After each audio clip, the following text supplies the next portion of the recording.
I'll call the meeting, the September 2021 meeting of the Johnson County Community College Board of Trustees to order. I'm Greg Musil, Chairman of the Board. Help me start the meeting by saying the Pledge of Allegiance, and we're going to have a little help from the audience, from a young lady who's here, who just learned it. Would you help me?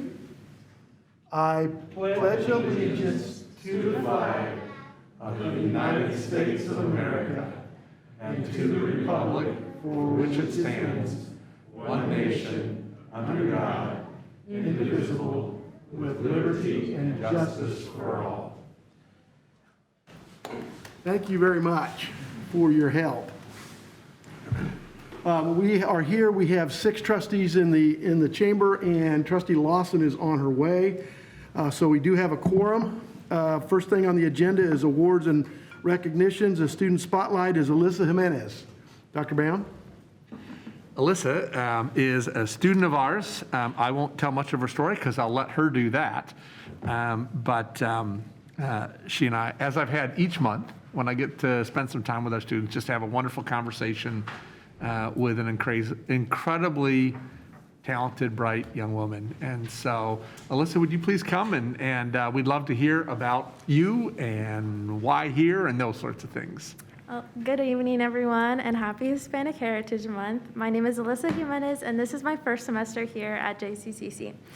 So, I am the daughter of an immigrant. My dad came here when he was around 10 years old, so he's had a pretty big impact on my life. I got to see his immigration process while I was in high school and middle school as well, and that really impacted my story and what I wanted to do as a career.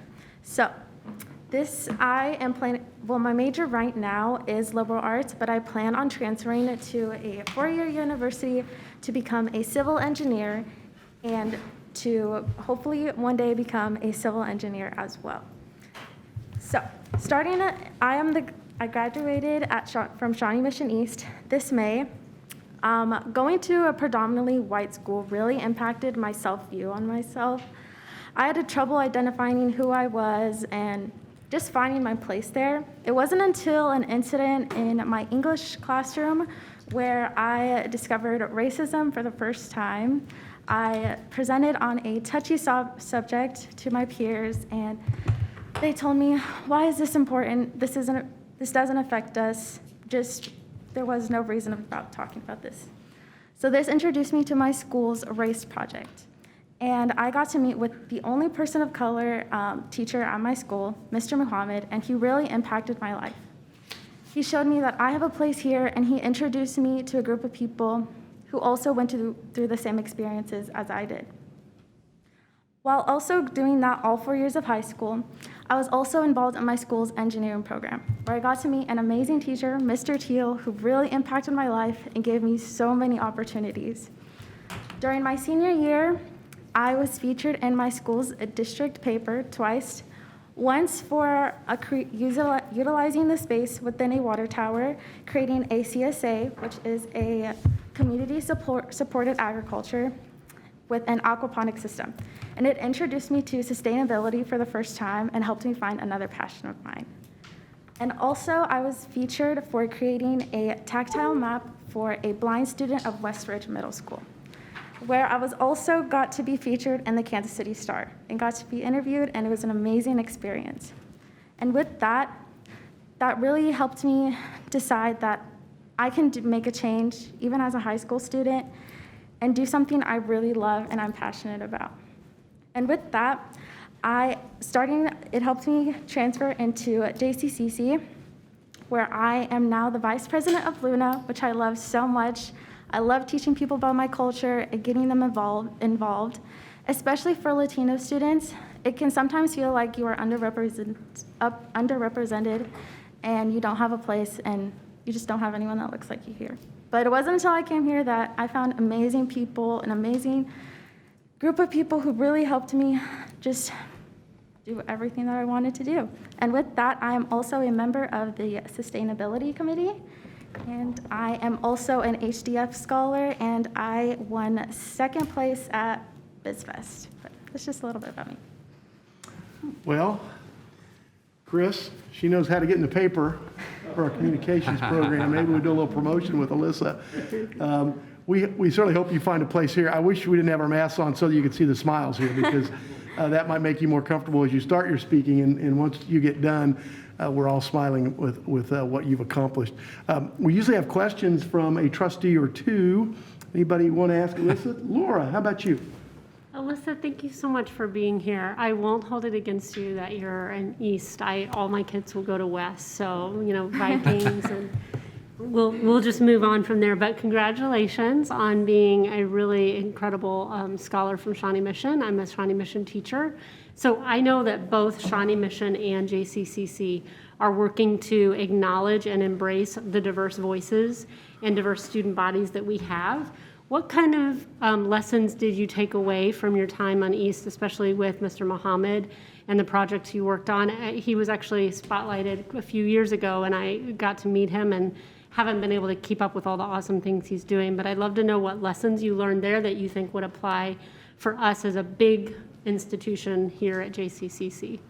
I think when it comes to medical, because I know a lot of Latinos struggle with going to the doctor and just getting there in the first place, because they feel like the doctor's not going to understand what they're saying. They might not speak English as well, so they have to bring a translator like their kids, and that's a really hard time on the kids as well, because they're having to translate for them, especially at a very young age. I mean, I never had to do that because my dad spoke English as well, but that's just one of the biggest takeaways I've learned from there as well, especially getting involved, getting the word out there to all the students, because a lot of students don't even know that programs like that exist, like Race Project.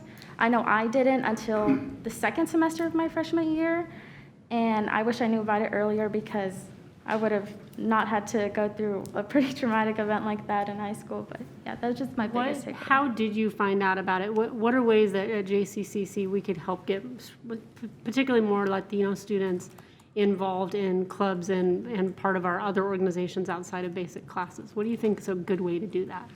Probably through the teachers, the professors, because they're the ones that are with the students hands-on, and they can tell them about the resources that are on hands for them.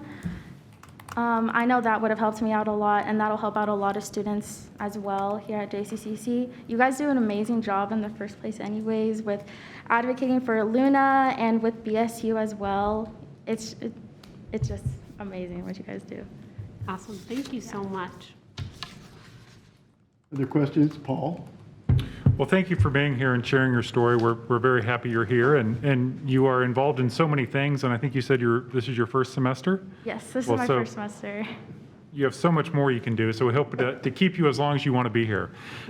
Did have a question. You said you were involved with the Sustainability Committee. Does that mean you're also involved with the Sustainable Ag program? And I was curious how that compared to what you did at East. I am not involved in the Sustainable Act program. I just joined the committee just a couple weeks ago. I was first introduced to it through Landmark Water Towers. I received a letter of recommendation from them, so they helped me connect with the sustainability program here, and especially it showed me that engineering cannot just be used to break down buildings and just build things. It could be also used to help people in their daily lives. So. Yeah. Great, thank you. Mr. Chair, Yes, Trustee Cross. do you have an interest in sustainable agriculture? Yes, a little bit. I know not that much about it, but it's been really interesting to get into it and read different articles about how sustainable agriculture can really affect us in the future. I don't know how, but I'm on the panel, the advisory panel for sustainable agriculture, and I'll talk to some people there if you're interested. Yes, I would Being more totally love involved. that. Okay. I'm thinking agriculture and civil engineering. I think a trip west about 105 miles to Manhattan, Kansas would be an excellent next step in your life. There's other places right here. To Kansas State. Thank you for coming, and thank you for picking Johnson County Community College. We look forward to more successes, and please touch base with any of us if there's anything we can help you with. Yes. Thank you, Alyssa. Thank you.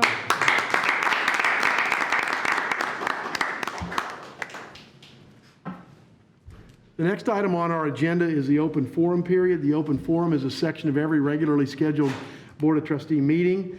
One open forum period. Comments are limited to 5 minutes unless there are a number of speakers, in which case the chair can limit that to 3 minutes.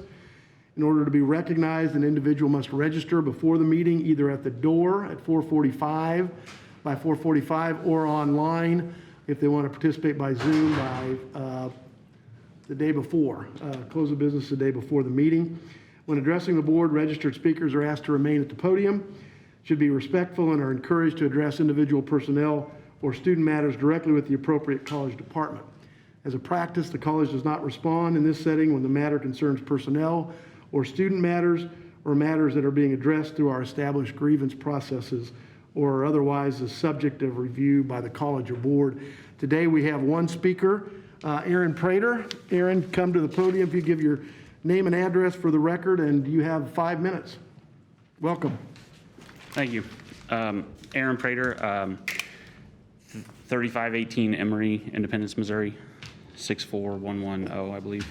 I want to thank the board for allowing me this opportunity. I have a short message I would like to read. I graduated from Johnson County Community College's hospitality program in 2009 and have worked in the department for more than 10 years. When I received notification of the college's decision to terminate my employment 2 days ago, being notified only by mail, I was provided no opportunity to defend myself nor any due process. For the past 5 years, I've been the subject of harassment and retaliation for attempting to address systemic issues within the hospitality department regarding sexual harassment, FERPA violations, and food and workplace safety issues, as well as multiple violations of college policy and misuse of college funds. All I have done is speak up on behalf of our students according to my college training and college policies. Any conversations I had were in defense of our students, and I speak in a tone and tenor no different than is used across the campus. I ask you please do not approve this recommendation. Regardless of your decision tonight, I ask you to please take seriously the concerns that I have raised regarding the safety and well-being of our students. Thank you. Thank you, Aaron. The next item on the agenda is Shelby Winter, the new Student Senate President. Shelby, welcome to the board meeting. And as with Alyssa, we're all smiling under here, so I told you earlier, there's no way you can mess this up, so please, we look forward to hearing from you. Awesome, thank you. I'm very honored to be here on behalf of Student Senate. I am the Student Senate President, and I wanted to first introduce how diverse our all-women board is on the executive board. So my Vice President, Asta Thapa, comes from Nepal, and I bet you've seen her at the last meeting. She's very passionate about leadership, student governance, and advocacy. Our treasurer, Camille Moling, she was born and raised in Jamaica, and she's currently pursuing her passion of nursing here at JCC. And our parliamentarian, Malet Mulugeta, grew up in Ethiopia, and that inspired her to fill the gaps in the healthcare system, so she's pursuing liberal arts here at JCCC. And our secretary, Deborah Wairamu, is an international student from Kenya studying information technology. So that's our all-women board. I'm really excited, and we've already, been working on a lot of projects, such as senator elections. They've been ongoing, and voting closes tonight. So we'll have new senators for our new senator retreat tomorrow to orientate our new student senators. Our first General Assembly meeting will be happening next Tuesday at 1 p.m. And that same day, we'll have a collaboration with PELA, which is our Political Engagement and Leadership Alliance, which is a club here at JCCC, for a Board of Trustees candidates meet and greet happening at 4 p.m. in the CoLab. That's all I have. Do you guys have any questions for me? Are there, Jerry? Thank you, Mr. Chair. Shelby, congratulations on the great work you're doing. And I guess time will tell about the activities and the procedures that come forth. But as I sit here, Dr. Bowen, and I'm not sure if this is the right time or place, but it seems to me it's pretty unique to have the board that you have that is so international in flavor. And it would be interesting to know how many colleges have that talent and that perspective of what's going on around the world today. So I'm looking forward to the work that the Senate will be doing, but I really want to congratulate you on the broad range of the board you have, and I wish you the very best. Thank you so much, Mr. Cook. Trustee Smith Everett? Shelley, thank you so much for being here. It's quite a thing. I know it looks like we're a court of appeals, but we're really thrilled to have you. I want to also congratulate you, echo some of the sentiments of Dr. Cook, which is it's a real honor, and it's really incredible to see all women executive board, all international. And so I want to nudge you and your executive board to think outside the box and to expand what JCCC sees or understands or has done in its capacity before, and how you all are really uniquely qualified to help us as we're seeking to kind of transform who JCCC has been to who we want to be. And you all are, I think this year, maybe even the most uniquely equipped to do so, and we welcome that. And if you ever need our help, come back here and let us know how we can help you. Thank you so much. And if you ever get the wrong number of C's after the J, that's what we do here. One way or the other. We go more or less, yeah. Yeah, So, about every time. all right, thank you. We'll look forward to hearing from you at each board meeting that you're available, or somebody from the Student Senate. Good luck. Yes, thank you so much. Thanks, Shelby. Thank you. Thank you. The next item on the agenda is to hear from the college lobbyist, Mr. Dick Carter, who will appear by Zoom. Thank you, Mr. Chair. I hope you're still smiling under your mask as we approach the part of the agenda where I speak. The past, I can't really see. It's a really tiny screen on my end. The past several weeks have been among some of the slowest for a legislative, from a legislative standpoint during the interim, at least as far as in recent memory as I can recall. Revenues continue to outpace the projections, and I think that's going to make for an interesting November consensus report, which is what the legislature will use as a guide when developing its budgets for the 2022 cleanup budget, as well as the full 2023 budget. Conversations are underway presently on the Promise Act trailer bill to clean up some of the things that need to be fixed for that bill to make it work better moving forward, as well as the motorcycle truck driver training fund bill, which is very important to the program that we have at JCCC. So those conversations are underway for the 2022 session, nothing concrete as of yet. Speaking of conversations, let's have one about the Board of Regents meeting yesterday and today. There was a joint meeting between the Kansas State Board of Education, which oversees K through 12 education, and the Board of Regents. A member of the KSBE board commented that he would like high school kids anywhere in Kansas to be able to work with any community college that they want, whenever they want. That is going to bring into question issues of service areas, and it did in that conversation. The two groups agreed to form a working committee chaired by the respective board chairs. So the Board of Education chair and the Board of Regents chair. No community college expertise or representation will be present. And given some of the recent COMA matters at the Board of Regents, we hope that the meetings will be announced and made public.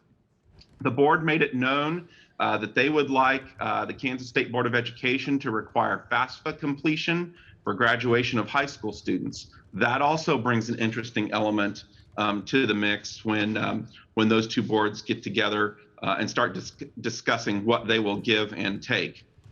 Later, in a different conversation, not part of the meeting, there were comments made to the KACCT rep who was present, and that's Heather Morgan, as to what we would like to see in our budget request. Interestingly, those budget requests were submitted more than a month ago to the Board of Regents. So I think you're kind of beginning to see a little bit of some of the disconnect that we have when working with that state board. Finally, during the board discussion and deliberation of the overall Board of Regents budget, they arrived at a number around 175 million. Keep in mind, those are new dollars. The highest request that's ever been made was 95 million, and I believe that was a year or so ago, and that number quickly dwindled to less than 50 million. There is no regard, in this discussion, there's no regard for one-time money in the maintenance of effort issue. All of those dollars were to be treated as one-time dollars. There's a mixing and matching of the 15 million that was sent to community colleges as part of the maintenance of effort dollars. So no differentiation necessarily between tiered and non-tiered hours. The mega request money in a number of things would go to the block grant, deferred maintenance, need-based aid increases, economic development programs to be offered by state universities on a competitive basis. And I can tell you, if this budget goes forward, it will fall flat on its face.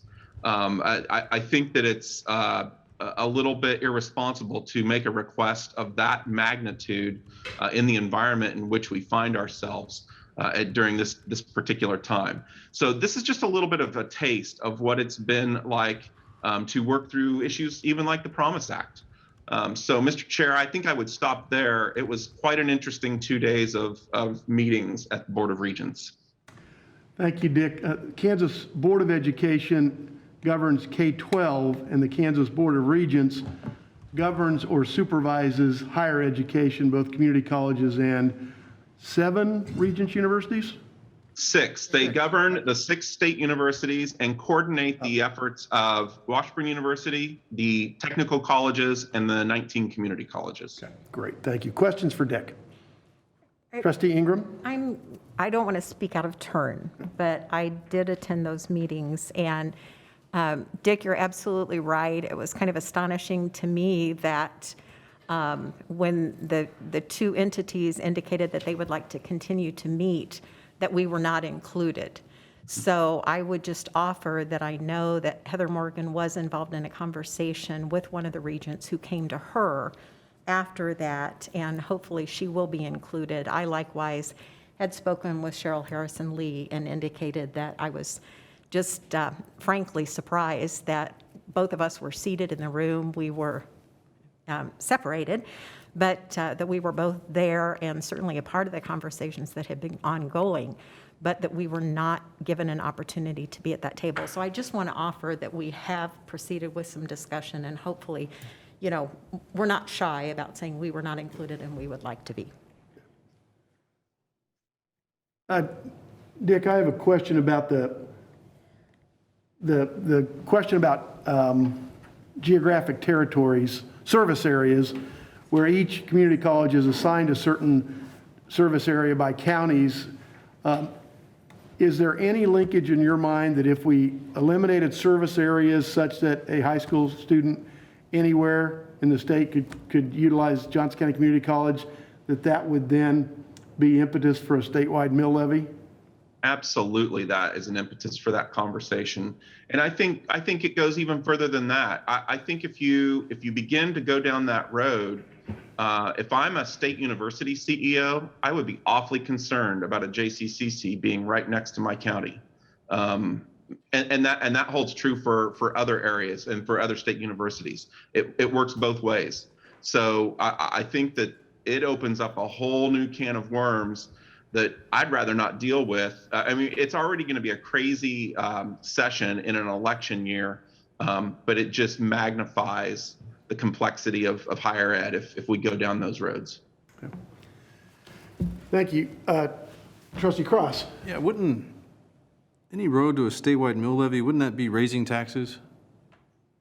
Presumably it would be a If new we have a statewide mill mill levy, that'd be a tax increase, right? Could be seen as that, yes, depending on how it's constructed and what the requirements of it are. And that money would then redistribute money throughout the state, hopefully to other schools that need it, our sister schools, but it would be redistributionist policy to do that, right?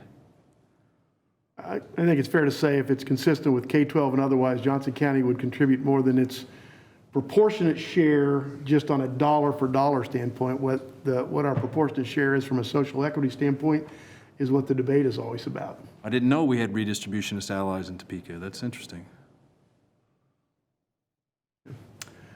Dick, thank you. Appreciate your work and enjoy the slow month. It will get faster. It certainly will. Thank you, sir. Next item is the Faculty Association. Dr. Leiker. Well, my report will remove the smiles from your faces, although we'll never know it.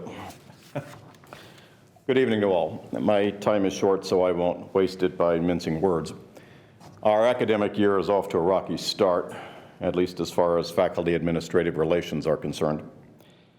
Some of this was probably inevitable given that more people are back on campus now.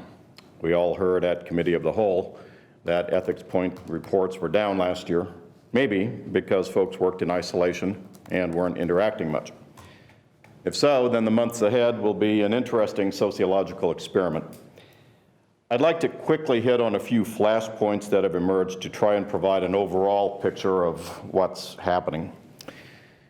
The Educational Affairs Committee began its work last week under the new leadership of Fine Arts Professor Mark Cowerden.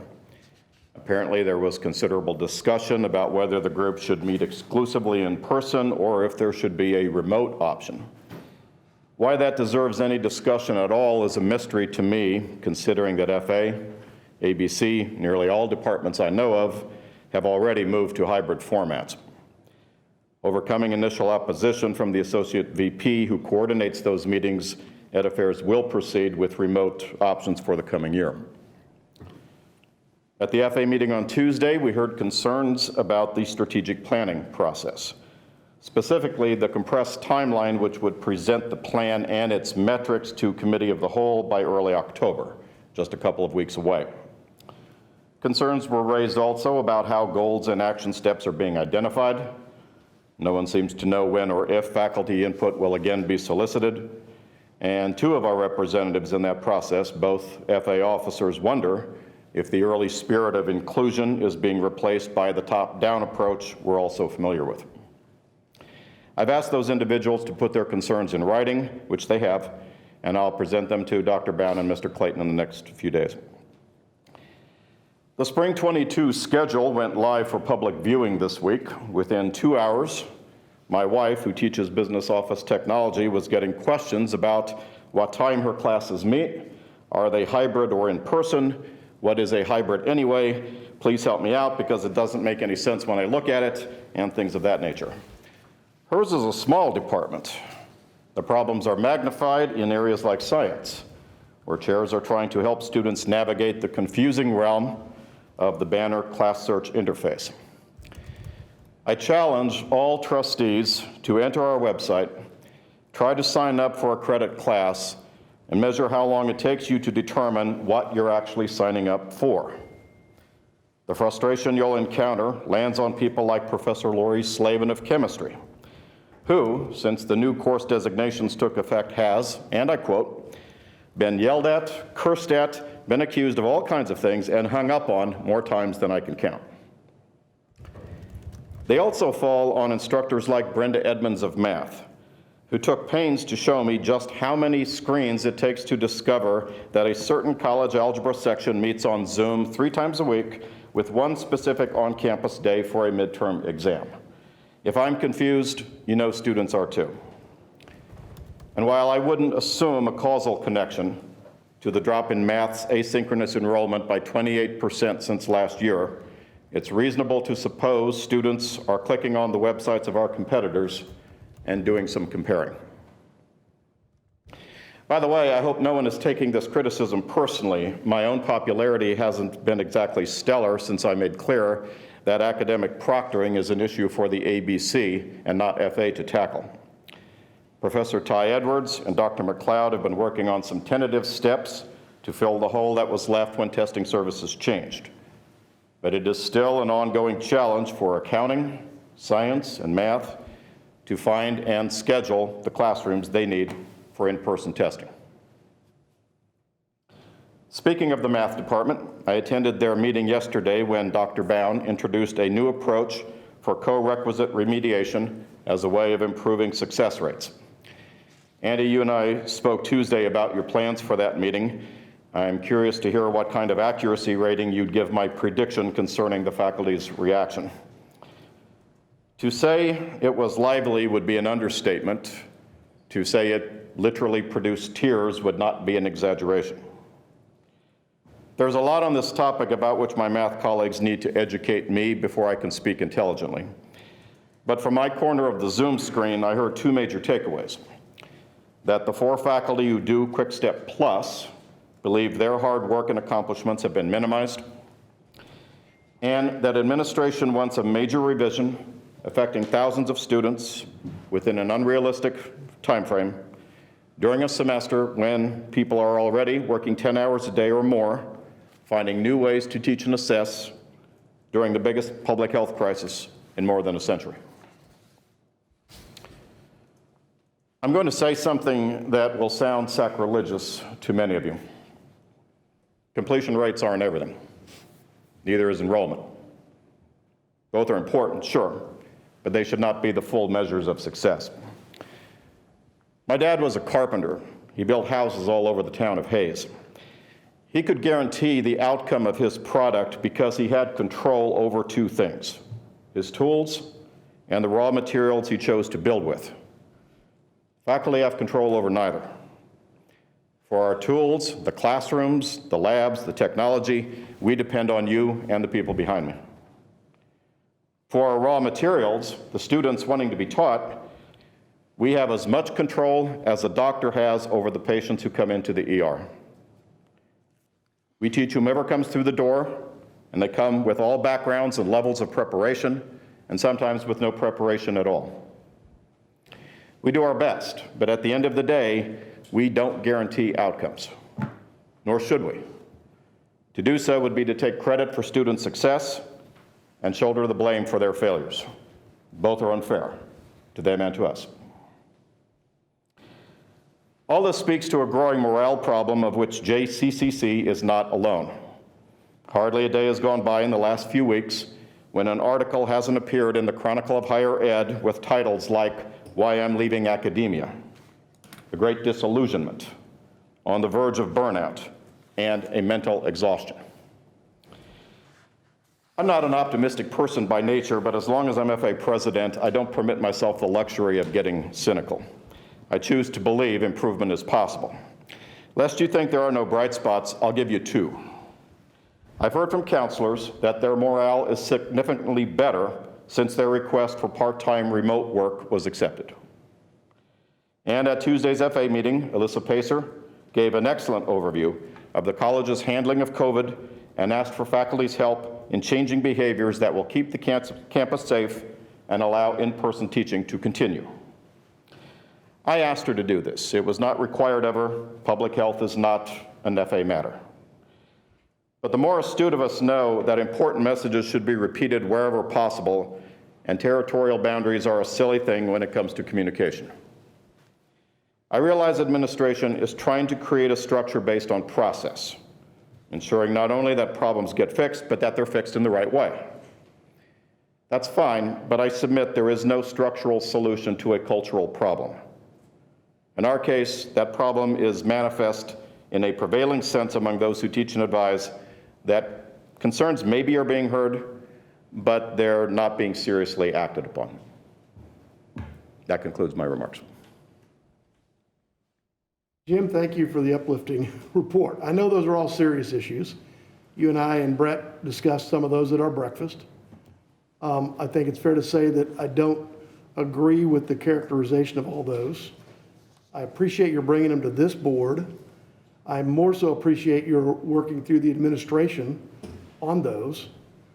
As to the tools, unless I've been misinformed, the $40 million project for the science labs has had faculty intimately involved in what tools were there. Our reverse classrooms have had faculty involvement. Certainly through ABC and the shared governance plan that started long before Dr. Bound got here, we've had faculty input. So the cultural problem you described, I'm an optimist. I'm opposite of you. But after 11 years here, I've always been concerned that the faculty, the vocal faculty members think they're underappreciated when in fact I don't think they are. I don't believe I offered criticism on the tools that you're providing, and I could stand and produce a report with all the positives. I don't believe that's my role. That's where we maybe disagree, because I think the problem I have is that when you come up here, you tend to throw a number of negatives on the table, or we get a couple positives, and then we go with the but And I appreciate having those. I think it's important that we hear them. But I think when we harp on a negative culture, we tend to get a negative culture. And I loved what you said about territorial boundaries shouldn't stop communication. So I'll pledge to continue to do that, and I promise you I will schedule another breakfast in October. So I'll do that. Are there other comments from other Trustee Cross and then Trustee Smith Everett?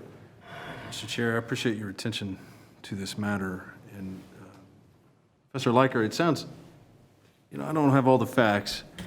We're not blessed with the knowledge of insiders or administrators that have dealt with these issues for years. But these sounds like some of the same things that we had issues with under Dr. Sopcich. Is that an accurate statement? Some of them are new, some of them are carryovers. Some of them have been here for 20 years or more. Fair enough.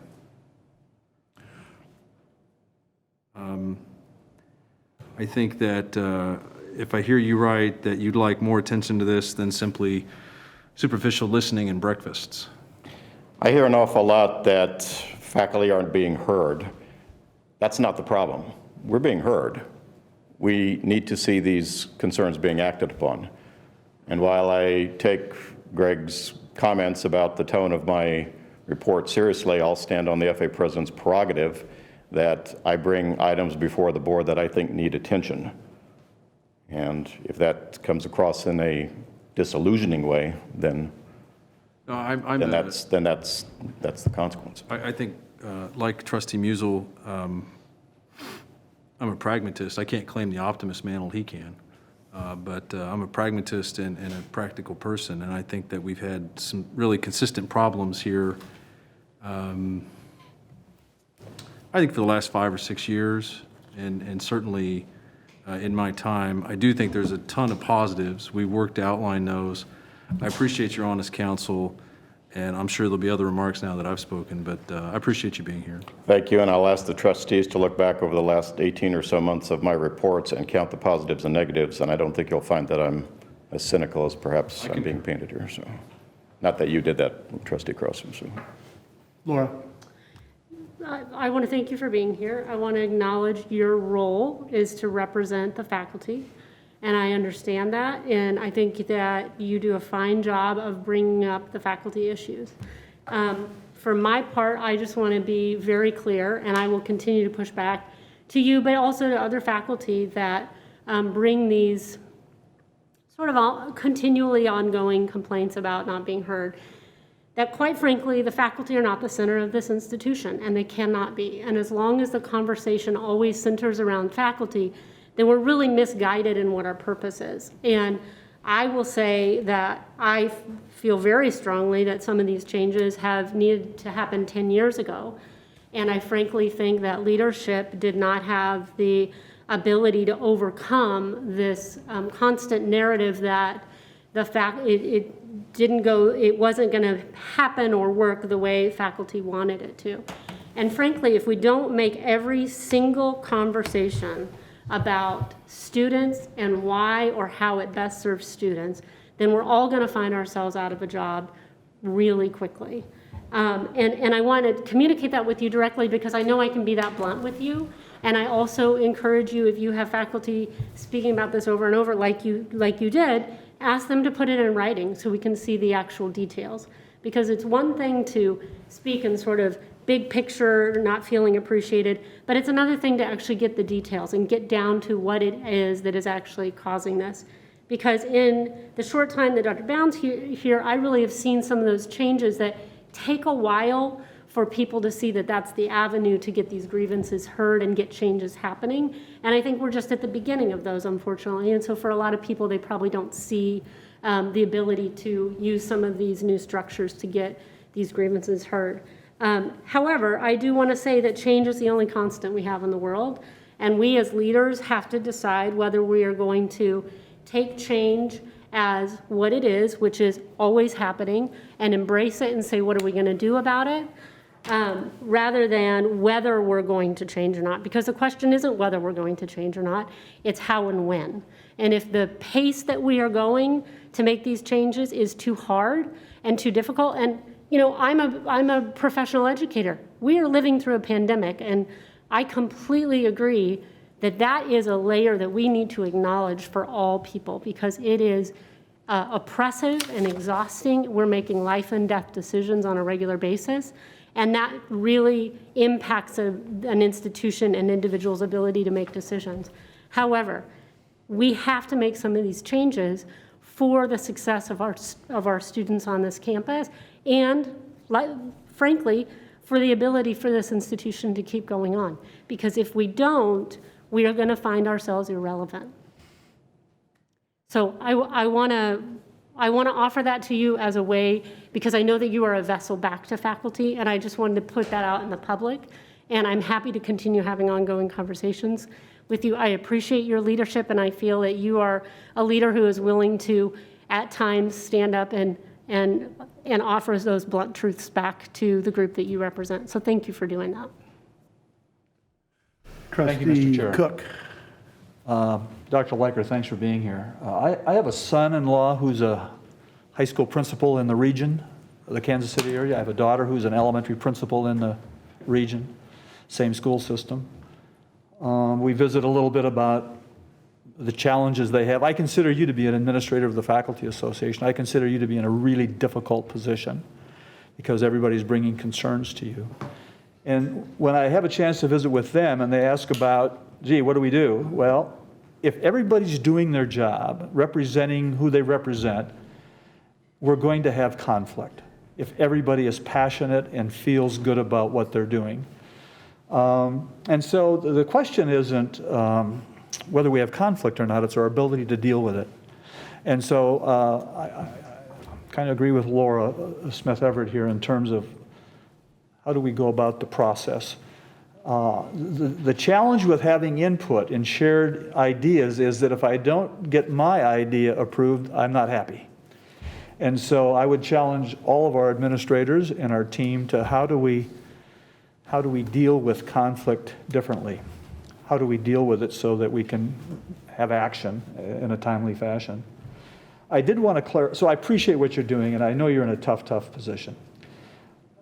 I think I heard you say that when there's student failure, we blame the faculty, and when there's student success, the faculty do not get credit. I didn't say everybody does that, but I said. Did I hear you say that, though? I think higher ed is leaning toward a culture where that's coming.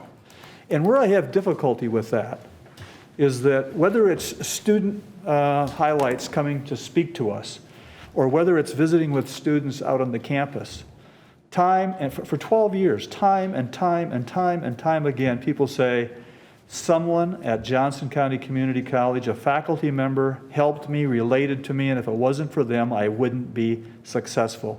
They helped me find my way. So I feel badly that there are, and I appreciate you editing my understanding, that faculty need to know they're making a huge impact on these students. And I feel badly when there are some that feel they don't get the credit. If I can... Because we really impact students that come here from other places. If I can insert there, Jerry, the operative word you used is help.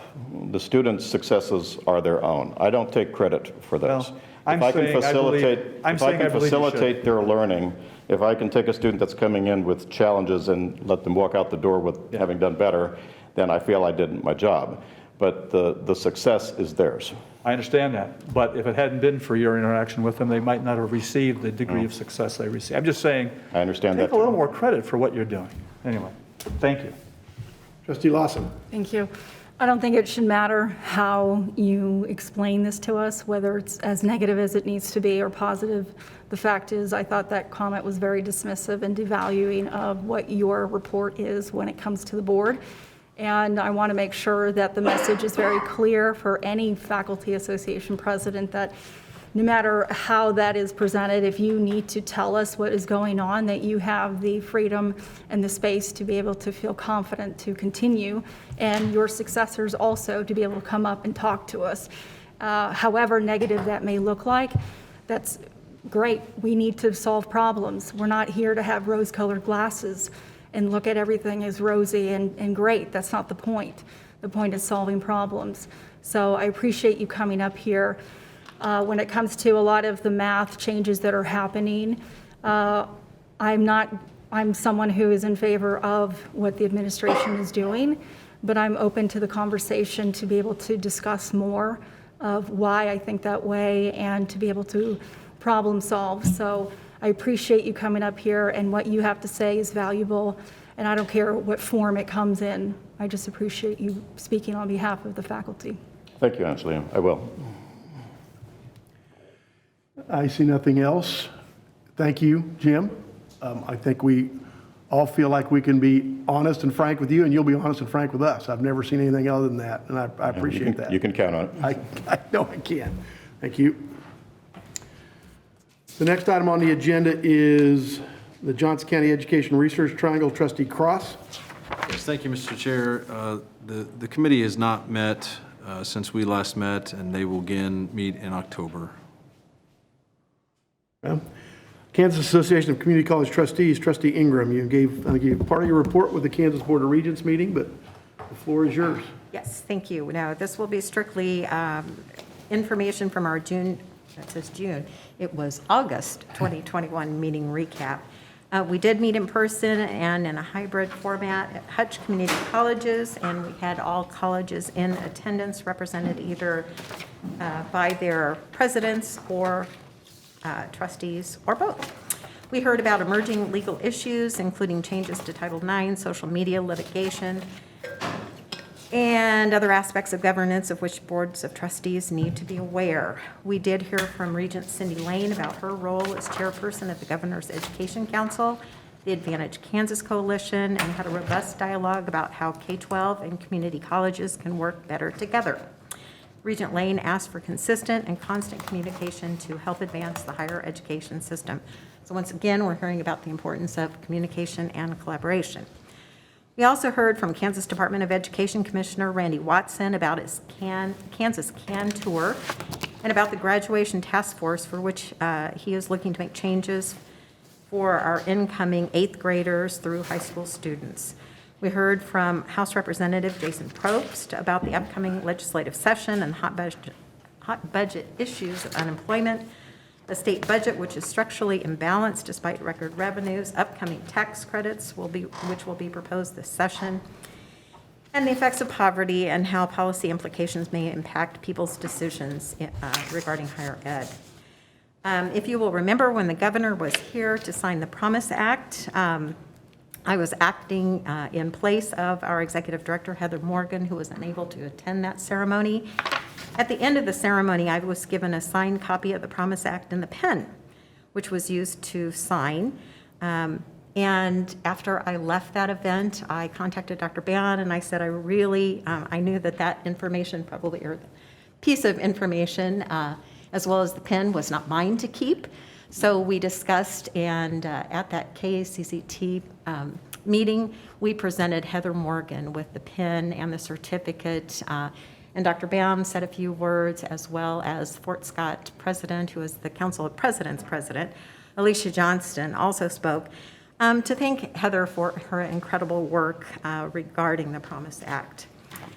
We also had a report from a company called EAB. They presented on enrollment trends, guided pathways, and facts about why colleges need to change what they have historically done related to recruitment, enrollment, and student experience. We also welcomed anyone who would be interested in serving as a KACCT officer. We will have elections in December. The presidents and the trustees then broke into groups to discuss issues and opportunities facing Kansas Community College, and this information was shared out between the group, and commonalities were seen across the state and within our colleges. So that was a really positive piece of the meeting, and everyone really seemed to enjoy that, and we will continue to do that kind of a breakout session. Heather then briefed the group on issues regarding free college. Some of that information was sent out to all of you. We had a statement on that.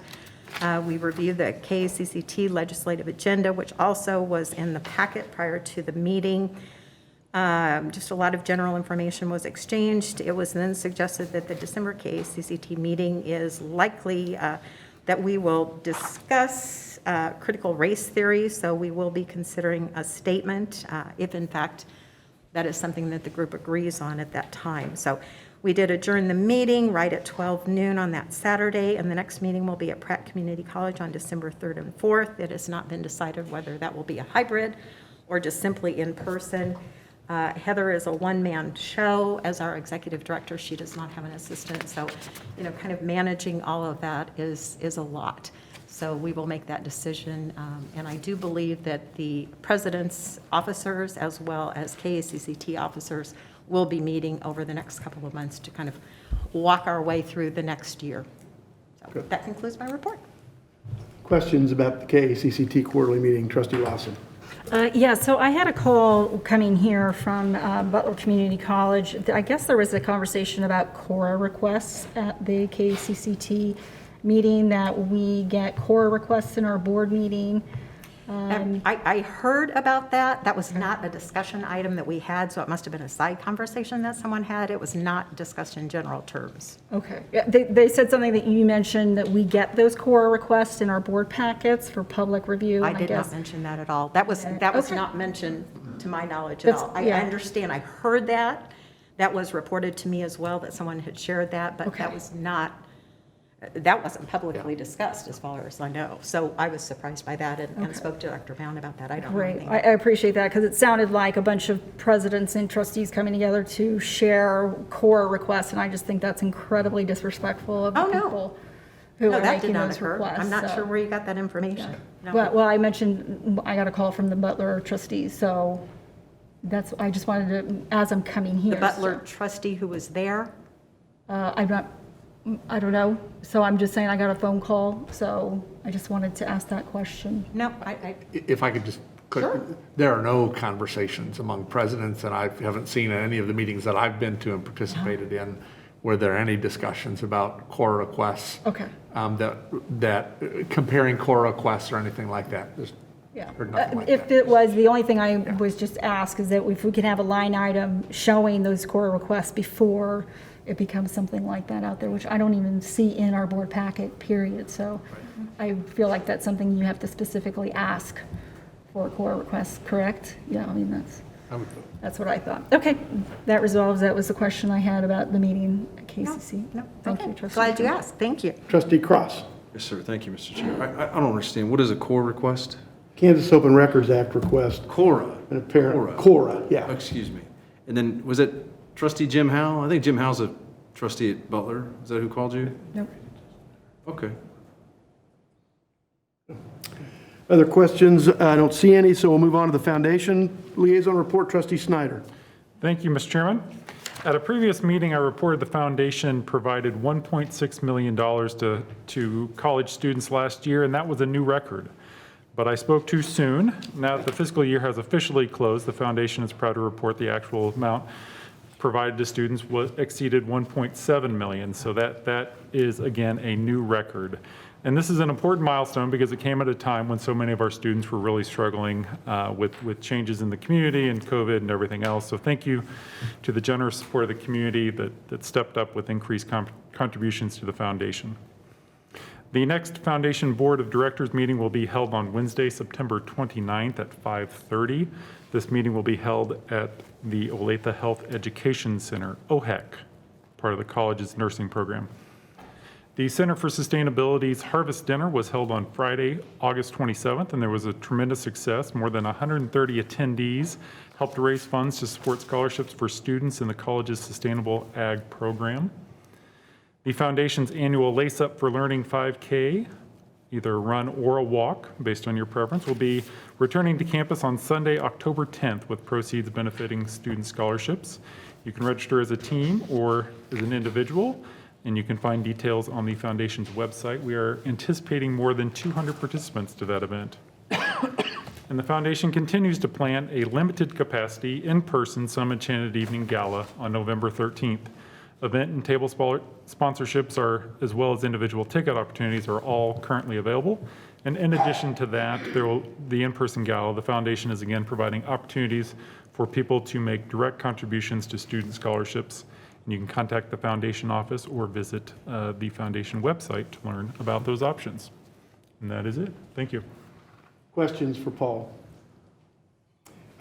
I think one of the things we need to talk about as a college that involves KCCT and probably Dick Carter and the foundation is the KCCT put out a one-pager on free community college, which indicated the limitations of that and how it may or may not be useful to Johnson County Community Colleges as other places because of our large property tax base. We also have $1.7 million worth of private funds to support our students that people may not be as interested in giving those if they think that federal funds or some other fund is going to pay for those. So I think all those wrap together in what's going to end up with a big public policy decision probably in Washington, but we need to think about those as a statewide organization and as a community college and how that affects our ties to the community, because I think going out and raising that money and having people come to Some Enchanted Evening or Lace Up for Learning is an important part of our community part of our Johnson County Community College. So I think there's a risk that if everybody thinks it's just free community college as opposed to expanded Pell Grants or other things we talked about, we could lose that, not only that community tie, but that community funding. So I just want to bring that up because I read with interest the one pager that KACCT put out. So thank you, Paul. The next item on the agenda is the revenue neutral rate hearing. The revenue neutral rate hearing is a new item. It's a process pursuant to Senate Bill 13 passed by the Kansas legislature and signed by Governor Kelly, requiring any taxing jurisdiction in the state that intends to exceed their revenue neutral rate, in other words, basically take a penny more than they took the year before, as calculated by the county clerk, to publish notice of such intent in the newspaper and to hold a public revenue neutral rate hearing in addition to the annual public budget hearing that we have held every year, I think, since the college has been in existence. So the hearing provides taxpayers an opportunity to make public comments on the college's intent to exceed the revenue neutral rate. Rachel will probably correct me when she gets up here, but revenue neutral rate means whatever amount of money we spent last year, we would lower the mill levy to raise that exact amount of money. If we raise a penny more than that, we have to have this public hearing. And because our adopted management budget in May and our published budget in July all indicated we were going to raise more than a revenue neutral rate, we must have a separate public hearing. JCCC intends to levy a tax rate of 9.086 mils, which exceeds the revenue neutral rate of 8.771 mils. This proposed rate will generate $3.9 million in tax revenues over what the revenue neutral rate was for fiscal year 2021. So basically our fiscal year 2022 budget would be about $3.9 million more. Our proposed rate of 9.086 mils is 1/10 of a mil lower than the current rate of 9.191. Again, that was adopted by this board to lower the mill levy by 1/10 of a mil. The college has lowered its mill levy rate in 3 of the past 4 fiscal years, meaning that JCCC hasn't taken as much as the continued increases in valuation would otherwise allow us to do so. After the revenue neutral rate hearing is complete, we will then hold a similar public hearing for the annual budget hearing, after which we will ask for the board to adopt a resolution to exceed the revenue neutral rate, and then we will have a vote on adoption of the legal budget. So any specific questions about that process before Rachel comes up and gives us an overview of the budget? Rachel Lears, our college CFO.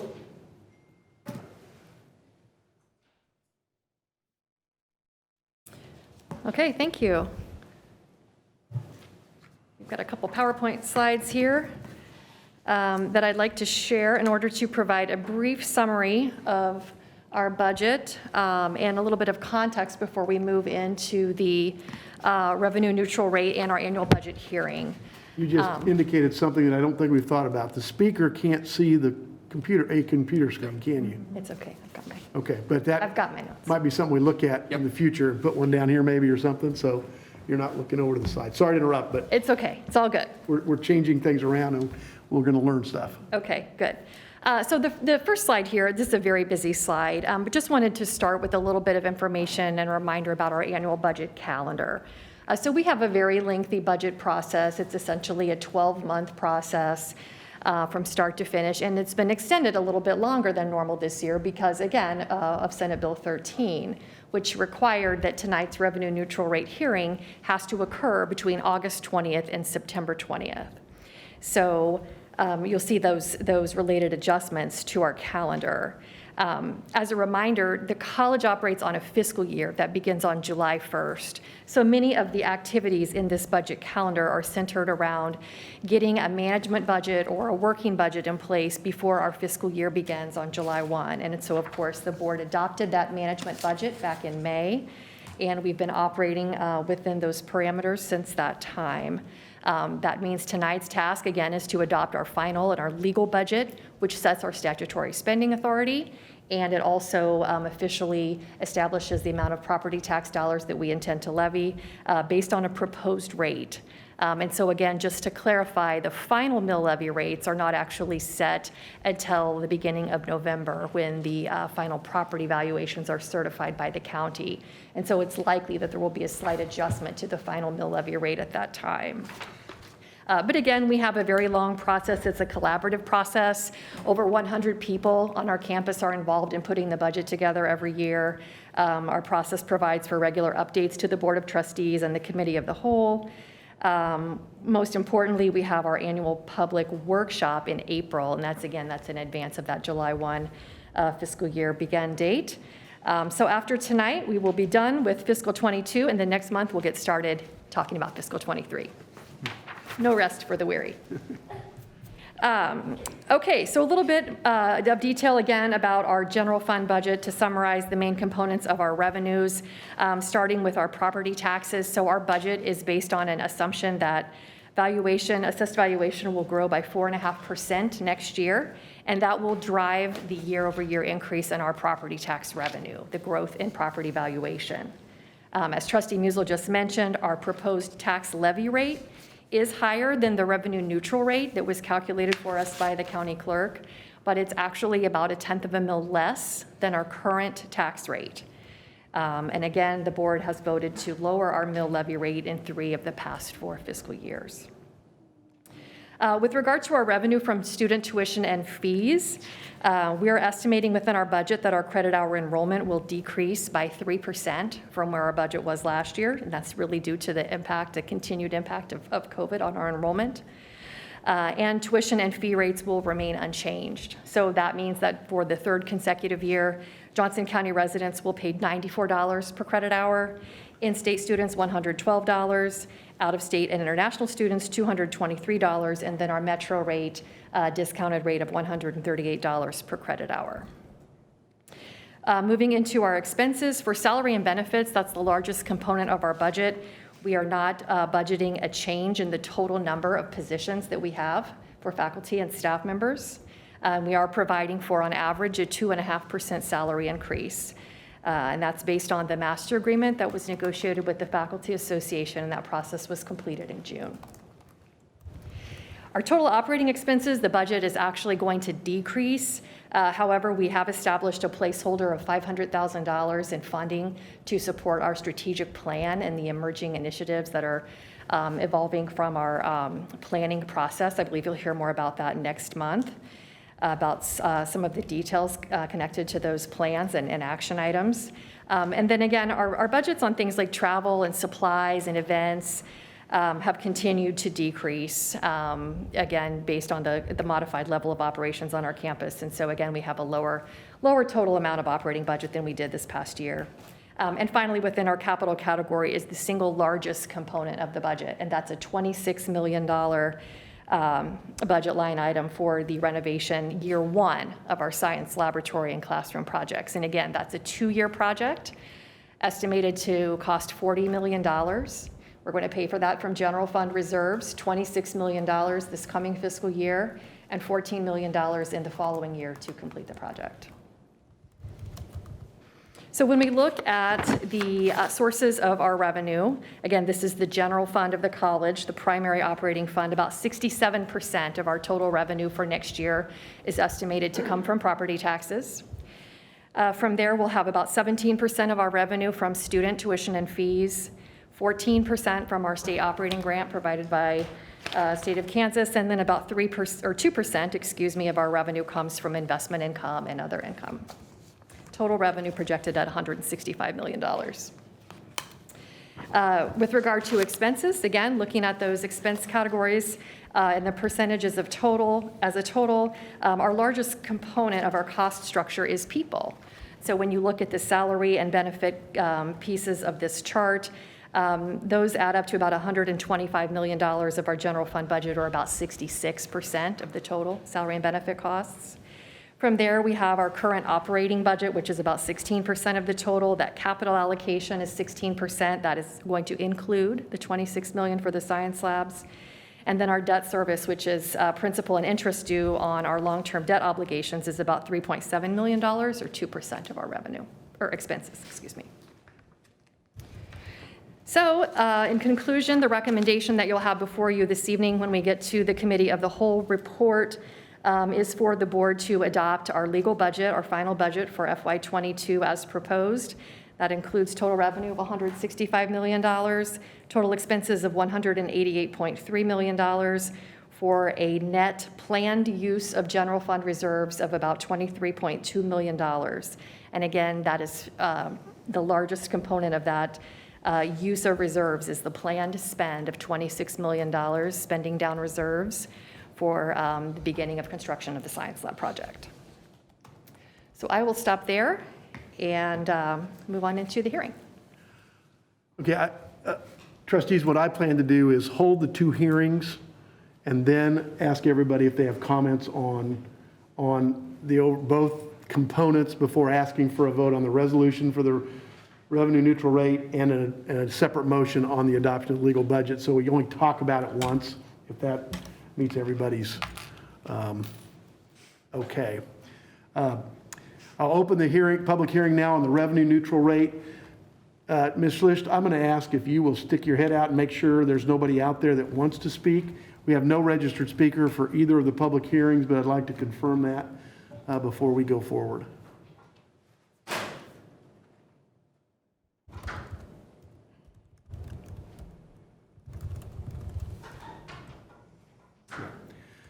We have no individuals who wish to speak at the public hearing on the revenue neutral rate. I will note for the record, as I promised I would, that to constituent Dennis Batliner, that he submitted written testimony that I think each of us saw, and we will include that as part of the minutes to today's meeting. With that, I will close the public hearing on the revenue neutral rate hearing and open the public hearing on the legally adopted budget. We have nobody to speak and nobody outside to speak as to the legally adopted budget. Once again, Dennis Batliner provided written comments with respect to the legal budget for 2021, 2022, and we'll include those as part of the minutes. With that, I will close the public hearing on the legal budget adoption. Can I just comment, Mr. Chair? Yes. It seems that the solution finds no problem. I mean, save Mr. Batliner's written testimony. Nobody's here to complain about how we conduct our budget, so. Yeah.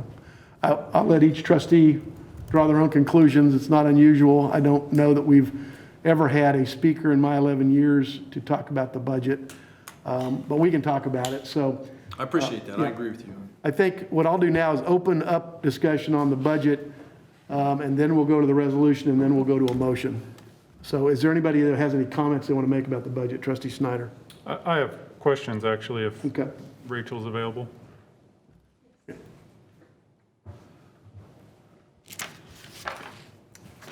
So with regard to the assessed valuation increasing approximately 4.5%, included in that 4.5%, am I correct that there is new construction in the county, new homes, new businesses, Correct. et cetera, that's part of that? Yes.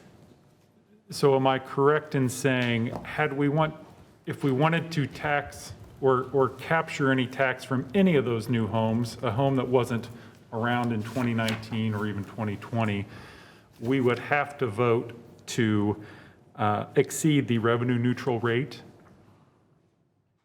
Is that correct?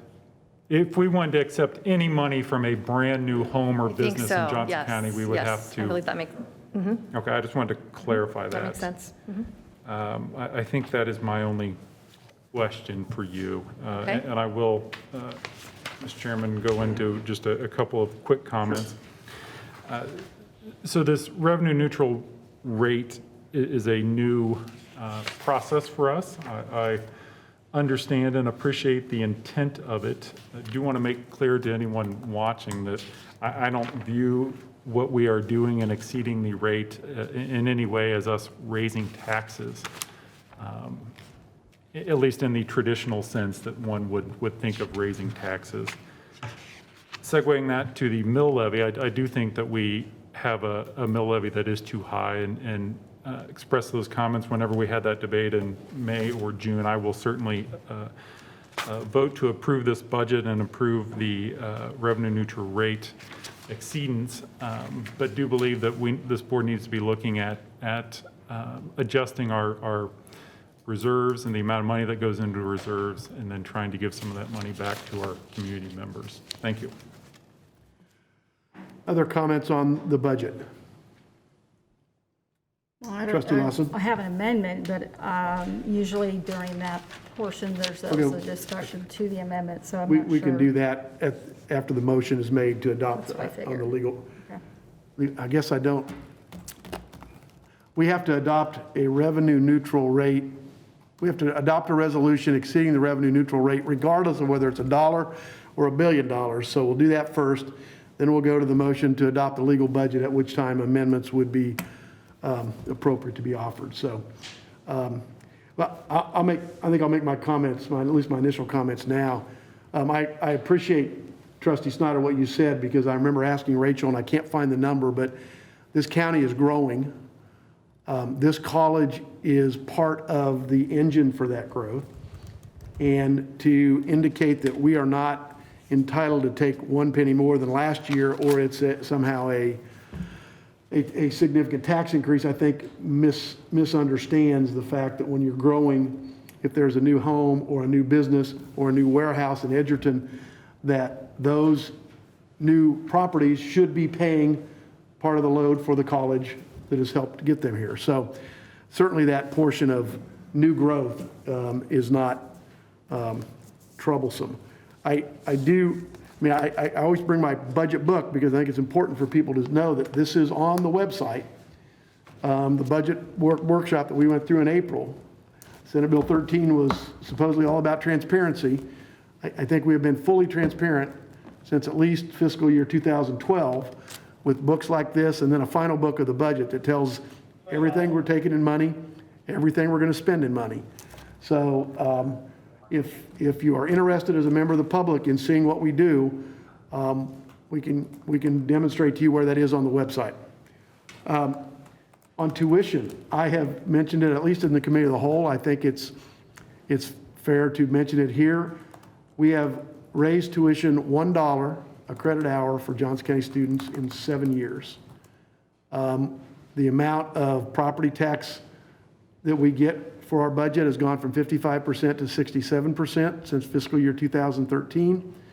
To Trustee Snyder's comment, we are very heavily dependent on property taxes. And our bond rating agency has noted that. I also am concerned that to the extent there is a federal program to reimburse tuition for any student, that our property taxpayers' contribution to keep that tuition too low, or not too low, but low, will not be recognized.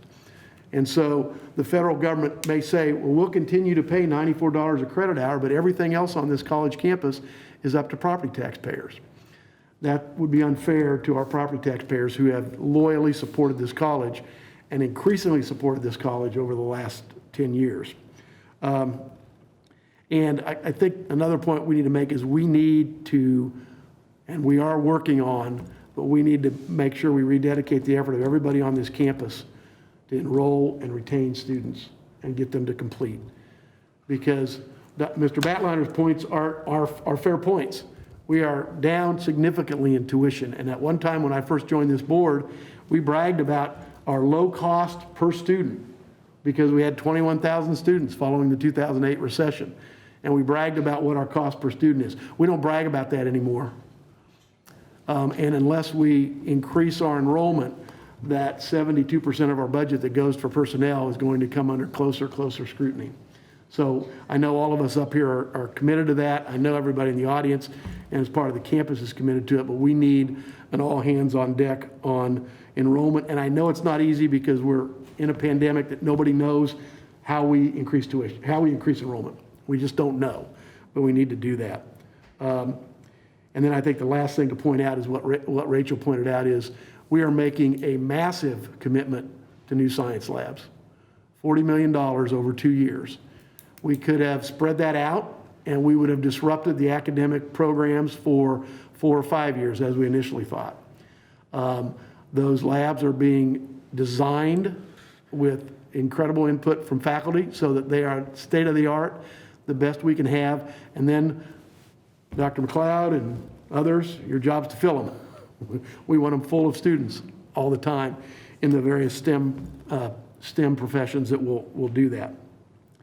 But our ability to create reserves is why we're able to do that without borrowing money. We borrowed the most significant amount in the history of the college for the facilities master plan, and yet our annual debt service is $3.7 million out of a $160 million budget. So we have very low debt. Again, thanks to the taxpayers of Johnson County. So with all that, I supported the quarter mil reduction. This board, by majority vote, decided on 1/10 of a mil, and so I will support that. And I don't think any of my comments this year are really any different than I made in the past. But other comments on the budget, or I'll ask for a motion to approve the resolution found on page 3 of our packet, that is the resolution to levy property tax rate exceeding revenue neutral rate. And that's a recommendation of the Committee of the Whole that the Board of Trustees accept the recommendation of college administration to adopt a resolution to levy a property tax rate exceeding the revenue neutral rate for 2021-2022 fiscal year as found on the following page, which is page 4, the actual resolution. Is there a motion to adopt that resolution? So moved. Moved by Trustee Ingram. Is there a second? Second. Seconded by Trustee Smith Everett. Discussion on that point? If not, all in favor say aye. Can I make my motion to amend? Is that? We're going to do that as part of the legal budget. This is simply to exceed the revenue neutral rate. That's the amendment I'm asking for. Okay? Okay. We'll wait on the vote, and Trustee Lawson, explain your amendment to the resolution on the revenue neutral rate. Sure. So I'd like to strike out, so on page 4, where it says, whereas the Board of Trustees of Johnson County Community College, having heard testimony, still finds it necessary to exceed. I would like to strike that out and say no longer.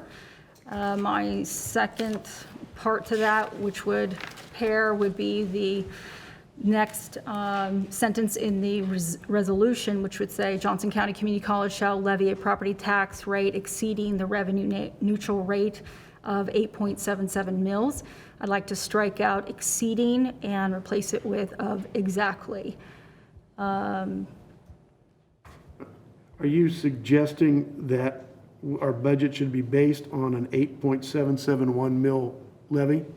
Correct. I think we need to value the ethics of efficiency. There was actually a great quote by one of the universities of Wisconsin that said, there is an ethical imperative to ensure that every dollar spent is allocated in such a way as to best serve their institutional missions. If leadership is able to free up even $1 to invest in higher priority missions, there's an ethical obligation to do so. I believe that we can function on 8.77 mils, and with the increase in valuation in this county, as well as the county's continued growth, I think we can definitely continue this is not affecting the budget itself. This is just talking about the reserves. And we have plenty of reserves to continue with what we're saying. And Trustee Snyder talked in the candidate forum last night about how in favor he was of reducing the mill over and over again. So I would think that you would be in favor of this. And I think we need to take a less timid approach about the expectations of home valuations in this county, especially being constructed for new occupants and cost. There's a lot of money involved in home value sales that generate taxes in the metro, so that will be new on top of current and increasing values that are going to continue to pour in. And the more we tax people in this area, the more people are going to leave. And when you put the burden of taxes like that and you tax out the workforce development, you don't have the workforce who are going to be serving you, who are going to be doing the services in this area, and that creates an implosion of a wealthy community. So you need to be able to make sure that we are not taxing so heavy, and we don't have to. We have plenty of reserves, so.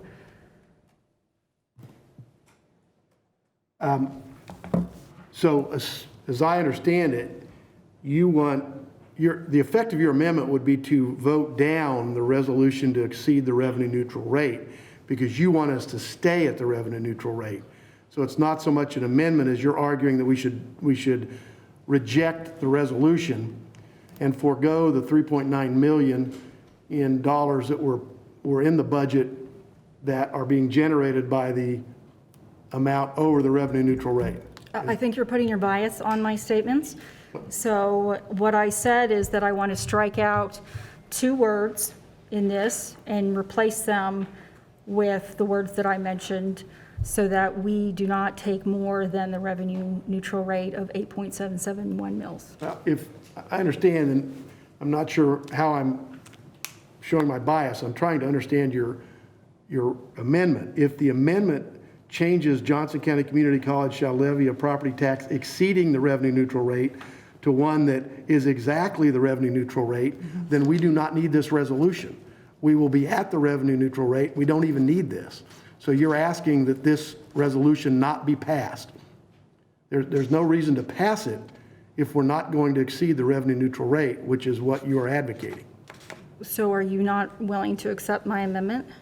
Well, I don't know why you wouldn't simply argue against it and vote against it. I'm asking for an amendment change of 2 words. Okay, the one was to change exceeding to exactly. And the first one was up in a whereas, right? The third whereas clause, no, the 4th whereas clause. Thank you. Instead of still finds it necessary, you want to say? I said to strike the word still so that we would change it to no longer. No longer finds it necessary. Okay. And then in the exceeding, the words would actually, so strike out exceeding, and the words would be replaced of exactly. Right. Okay. Mr. Chair. Trustee Cook. Thank you, Mr. Chair. Trustee Lawson has offered an amendment. I would ask if there's a second. I was going to wait to see if there was a second. Seeing none, the motion fails. Is there other discussion on the motion to adopt the resolution on page 4 to exceed the revenue neutral rate? If not, all those in favor of the resolution say aye. Aye. Yes. Opposed? No. That passes 6-1 with Trustee Lawson voting no. I'll now, on page 6 of the packet is the recommendation of the Committee of the Whole that the Board of Trustees accept the recommendation of the college administration to adopt the fiscal year 2021-2022 legal budget as presented and does hereby certify said budget to the County Clerk of Johnson County for collection in the manner prescribed by law. That is a recommendation by the administration, and I would accept a motion. So moved. Moved by Trustee Cross, Second. seconded by Trustee Ingram. there further discussion? This is then the actual adoption of the legal budget. This will be then sent to the county clerk. The clerk and the treasurer will then decide what the actual final mill levy rate is based on the certified assessment, and we will move forward from that. Any further discussion on that motion? If not, all in favor say aye. Aye. Yes. Opposed? No. That motion carries 6-1 with trustee Lawson voting no.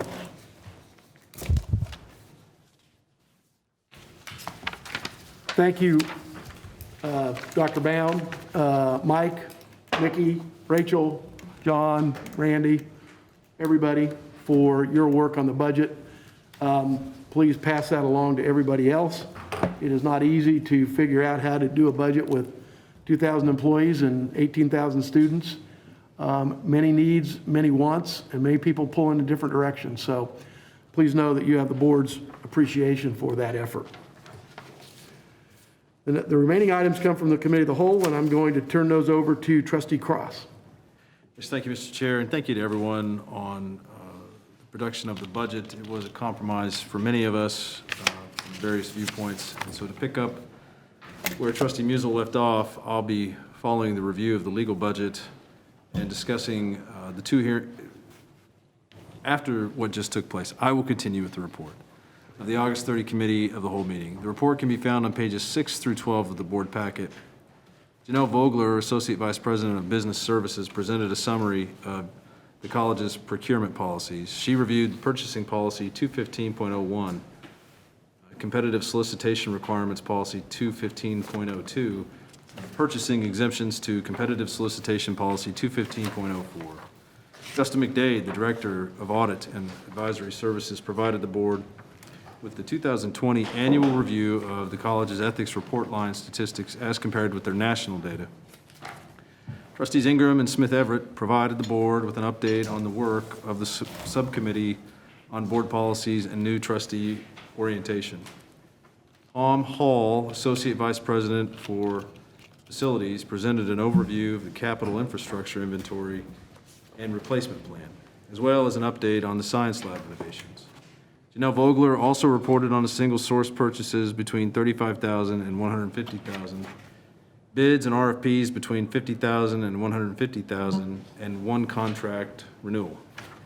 Dr. Bound laid out a plan to incorporate regular review of the strategic plan results starting in November. The board will be provided with a detailed overview of the strategic plan in advance of consideration at that October Board of Trustees meeting. Following the procurement items we are about to consider, the board moved into executive session to consider the purpose of discussing personnel matters of non-elected personnel. And now, with respect to procurement recommendations that we need to consider as a board, I offer several recommendations. And I always get confused at this point, Mr. Chair and Trustee Cook and others. Should I offer them all together or separately? I think we probably should go through each of these individually. Individually, that's There are fine. 5 tonight. I think we can do that. We reviewed several single-source purchases, Mr. Chair, that I am bringing forward for consideration. First, it is the recommendation of the Committee of the Whole that the Board of Trustees accept the recommendation of the college administration to approve the single-source justification for Ellucian for a 5-year contract from October 1, 2021 through September 30th, 2026 for Enterprise Resource Planning ERP services at an estimated expenditure of $6,462,198. Excuse me, $6,462,198, and I so move. Second. Moved by trustee Cross, seconded by trustee Cook to approve the Ellucian single source purchase. Any discussion? Trustee Smith Everett, I'm sorry. Thank you. Is this the provider of Banner? Am I reading that correctly? That's correct. I hear yeses from the audience. Okay. And this is, would be the company that is in charge of our students enrolling in classes, right? What? Their software, right? Yes. Okay, thank you. So I just wanted to make the comment that as our faculty association president spoke about, if we are having the trouble with the students enrolling, that we push this company who's getting ready to get a sizable agreement from us to make the due changes for a program that may not have the easiest access for students and maybe causing confusion for everyone involved. Would you like any clarification on that? Sure, if you have some. Well, I'll offer just some reaction to that, or comment to it, and then if I'm off base, then Del Lovett, our interim CIO, will come up and correct what I say.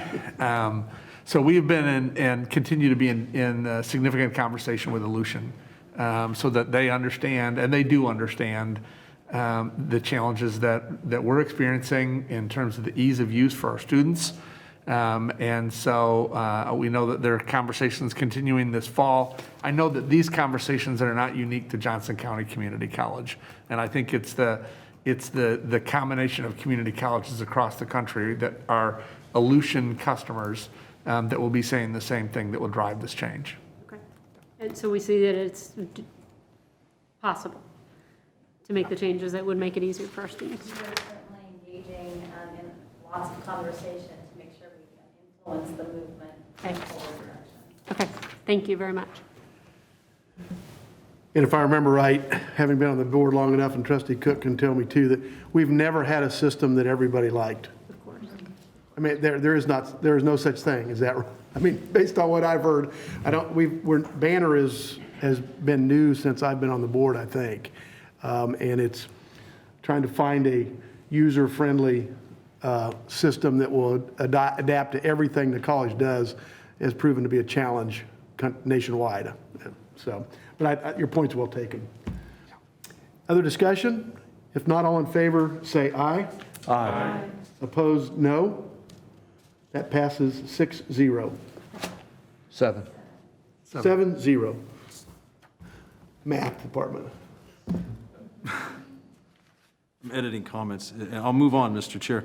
It is the recommendation further of the Committee of the Whole that the Board of Trustees accept the recommendation of the college administration to approve the single source justification for CDW to make technology purchases through various establishing purchasing cooperatives for an estimated amount of $300,000 throughout fiscal year '22. And I so move. Second. Moved by Trustee Cross, seconded by Trustee Smith Everett. Questions or discussions on the CDW acquisition? If not, all in favor say aye. Yes. Aye. Opposed, no. That passes 7-0. Mr. Chair, it's also the recommendation of the Committee of the Whole that the Board of Trustees accept the recommendation of the college administration to approve the single source justification for CDW for the purchase of additional Adobe licenses for $156,200 throughout fiscal year '22, and I so move. Moved by Trustee Cross, Second. seconded by Trustee Ingram to approve the CDW bid for Adobe licenses. Discussion or questions? It's always tough to renew Adobe licenses. Every year I'm like, why? All those in favor say aye. Aye. Aye. Opposed, no. That passes 7-0. Mr. Chair, it's also the recommendation of the Committee of the Whole that the Board of Trustees accept the recommendation of the college administration to approve the single source justification for Marsh USA to pay for the college's annual property and casualty insurance premium for fiscal year '22 for $442,661.61. I so move. Second. Moved by Trustee Cross, seconded by Trustee Ingram to approve the single source justification for our annual property and casualty insurance premium. Questions or comments? If not, all in favor say aye. Aye. Yes. Opposed, no. That passes 7-0. In addition, Mr. Chair, we reviewed one item that is a multi-year contract that is greater than $150,000. It is also the recommendation of the Committee of the Whole that the Board of Trustees accept the recommendation of the college administration to approve the proposal from BSN Sports LLC to be JCCC's annual provider for the athletic apparel, gear, and equipment for an estimated base year of $137,500 and 4 optional renewal years through 2026 at a total estimated amount of $687,500, and I so move. Moved by trustee Cross, seconded by trustee Smith Everett to approve the bid by BSN Sports LLC for our athletic gear. Questions or comments? If not, all in favor say aye. I have a question. Oh. Sorry. Can we get sponsorship like Adidas, or is that possible? That would be a question that I bet Randy Stang could I answer. didn't mean to And- surprise and- anybody. It just yeah. occurred to me. Like, I'll bet Randy can get back to you on that. and Dr. I watched Weber? KU bandy back and forth between like Nike and Adidas, and I'm like, we're pretty big. Yeah. Okay, Dr. Weber? Well, I'm going to go ahead and finish the vote. Anybody to oppose? Aye. That passes 7-0, and now we have a question, Dr. Weber. Can you address trustee Cross's question about sponsorships? Just curious. Yeah, no, appreciate it. We do have continued sponsorships that if you go in our gym, you'll see some signage that's up there from some corporate sponsorships, a lot of neighboring businesses. As far as the apparel, it would be nice. Unfortunately, our athletics program doesn't quite bring enough exposure that sponsors are eager to jump on board with us. So the best we do is we do work hard with vendors to try to get deals like this that are competitive bid. But I think we have to draw more eyes to TVs or to stadiums in order to get better sponsorship deals. Well, maybe it's just my hubris. I think he's saying we need football. Okay. Different conversation for a different day. Moving right along. Vice President. We'll move to the recommendations for action. The first. Wait, Oh, Mr. Chair, that concludes my report. oh, thank you. Everything Thought on it would the never end. It was riveting. Thank you for taking those, because You're welcome. that's harder stuff. And thank you to the administration for writing that. And we are now ready for your treasurer's report, trustee Cross. Yes. Why? Mr. Chair, the board packet includes the treasurer's report for the month ended July 31st, 2021. Some items of note include, page 1 is the general post-secondary technical education fund summary. July was the first month of the college's 2021-22 fiscal year. State operating grant payment for the fall semester of $11.5 million was received in July, and the college's general fund unencumbered cash balance was $121 million as of July 31st, 2021.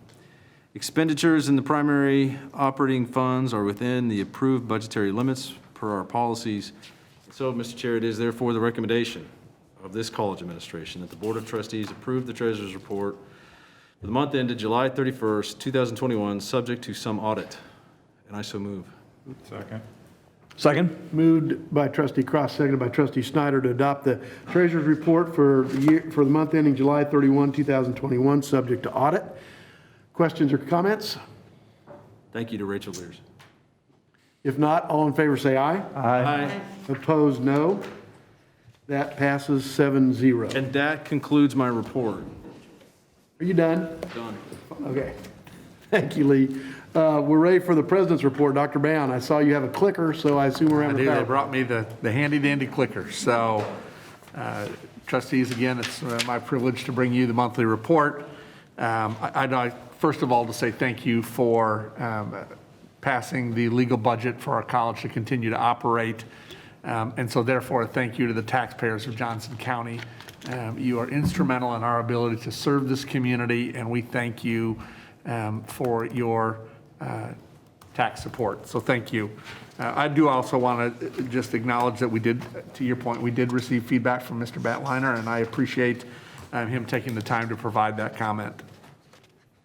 All right. So in my report this month, we'll move quickly into the fall enrollment. And just want to remind you that, again, it's a privilege to serve our students. Alyssa Jimenez is an absolutely incredible person. She's doing great leadership work on our campus, and we're thrilled to have her, as well as our entire student population, student body. All right, so let's talk enrollment. And so I'm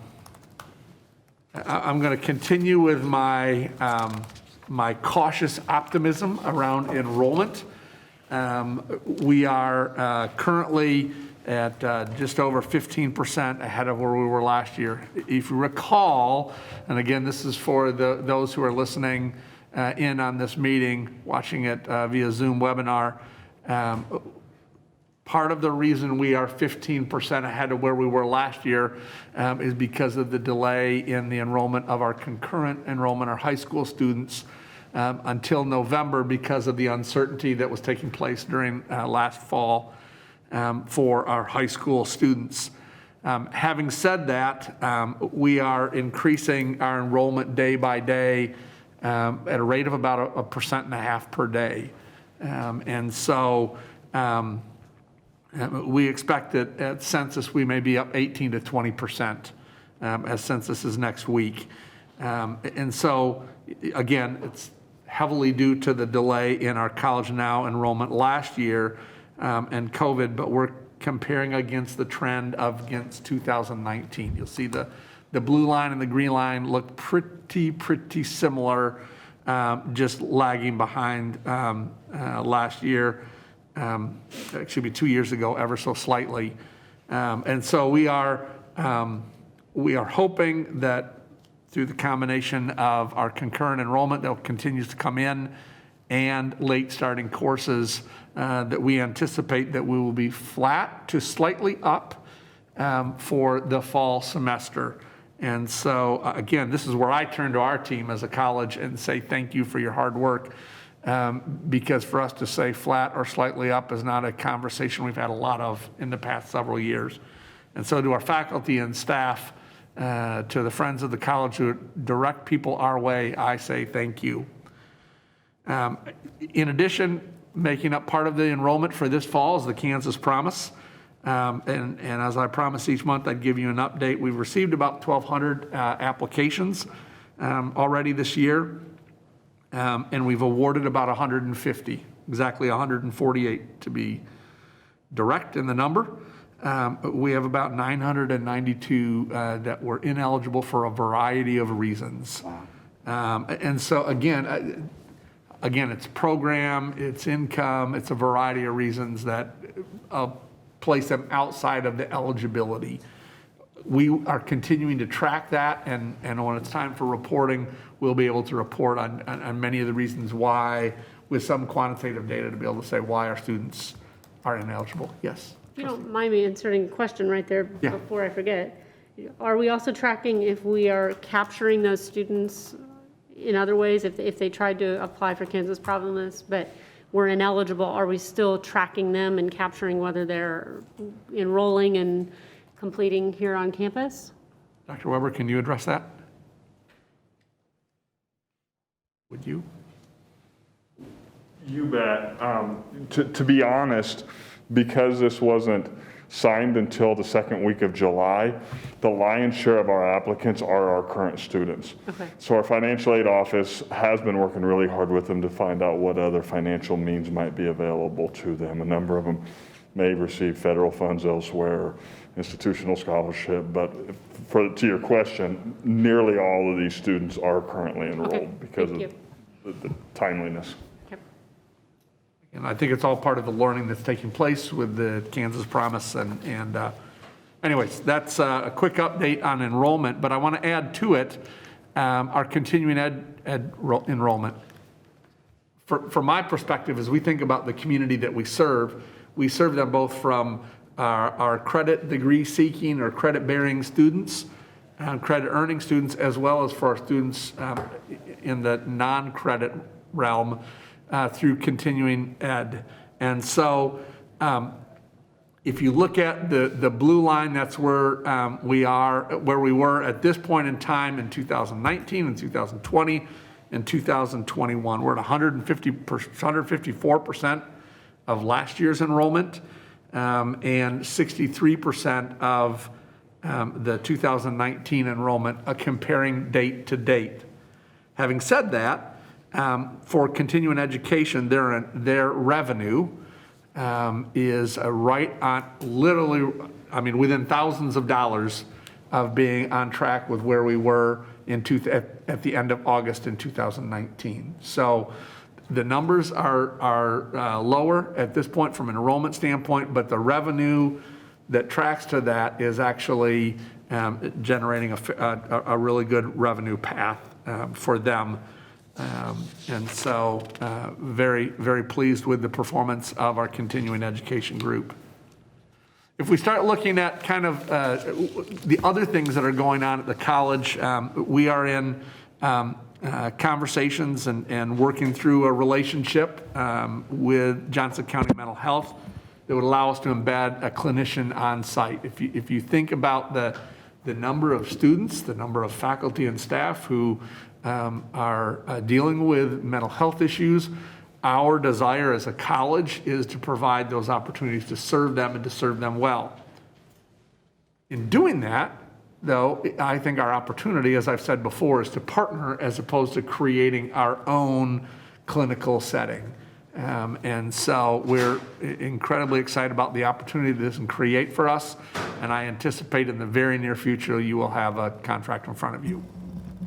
In addition, this past week was Suicide Prevention Week nationally, and we recognize that as a college campus.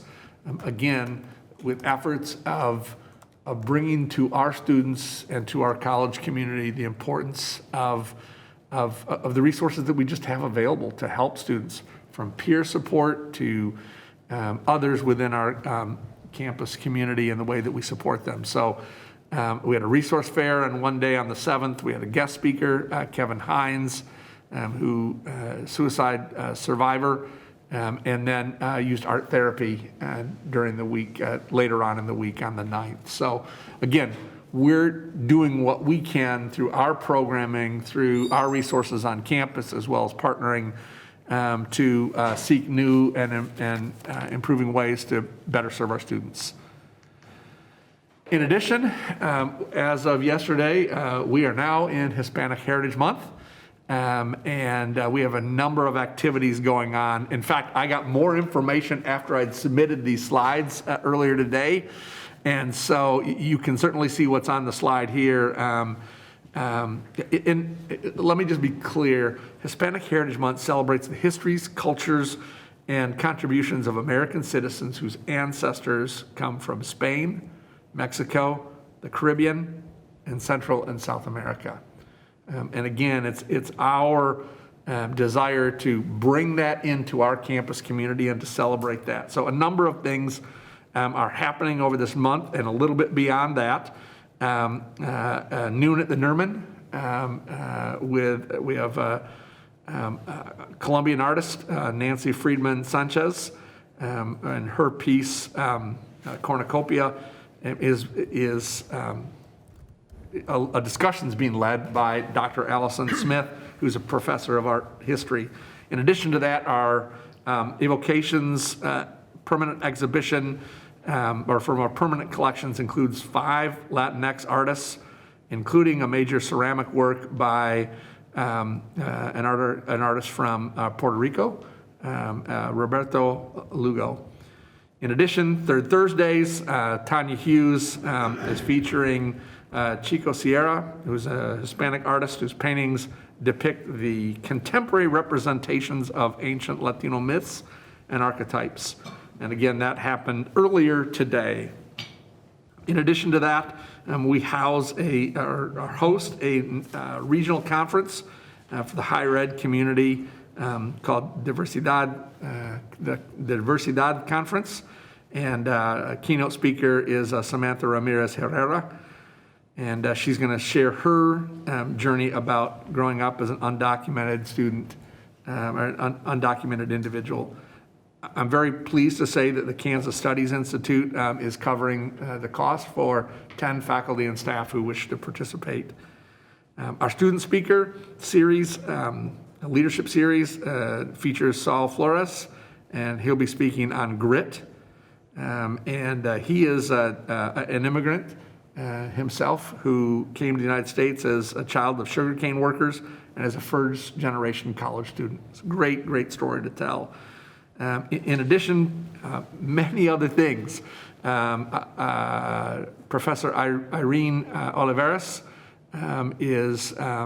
she teaches a class in modern Latino American history, and such a large Latino population in her class, and so a great way to expose not only those students but others. Andrea Vo, who is a poli-sci faculty member, in her classes builds in trivia into her as a way to bring in culture into and history into her course or her courses. And so her focus for the month of October, two different populations, the Hispanic population as well as the LGBTQ population. And then finally, the CoLab features a program called Beverages from Around the World. And that happened earlier this week. And the drink was a Mexican watermelon drink, agua fresca. And so lots of going on. And then we go into November. And while it doesn't fall within Hispanic Heritage Month, you met Alyssa earlier in our meeting. Luna, which is Latinos United Now and Always, is co-hosting an event with Student Life to celebrate Dia de los Muertos on November 1st. So lots going on. I want to draw that to your attention. It speaks to who we are and how we celebrate the diversity of our campus community, but the world around us. And then finally, I wanted to talk about moving forward and keeping in mind that we as a college are committed into doing our work in serving our students and our community in ways that they expect and deserve as a committed organization to equitable access and success. The strategic plan, as I said, is in the final stages of development. We've had hundreds of faculty and staff members provide input during the final formatted stage in August, as well as we had the better part of 100 community members, 90 I think it is, who participated either in person or virtual. And then we had, John, how many surveys completed as well? There's 141 total community members. Okay, there we go, inputs, yeah. Yeah, so roughly 141, yep. Again, really seeking the opportunity for external as well as internal community input. And so we'll bring that to you, as we said, next month. To that end, and to our commitment of serving our students with equitable access and success and finding ways to do that better and better, I want to tell you about two of the meetings that took place this week. One you heard about earlier from Dr. Leiker. I'll start with student success.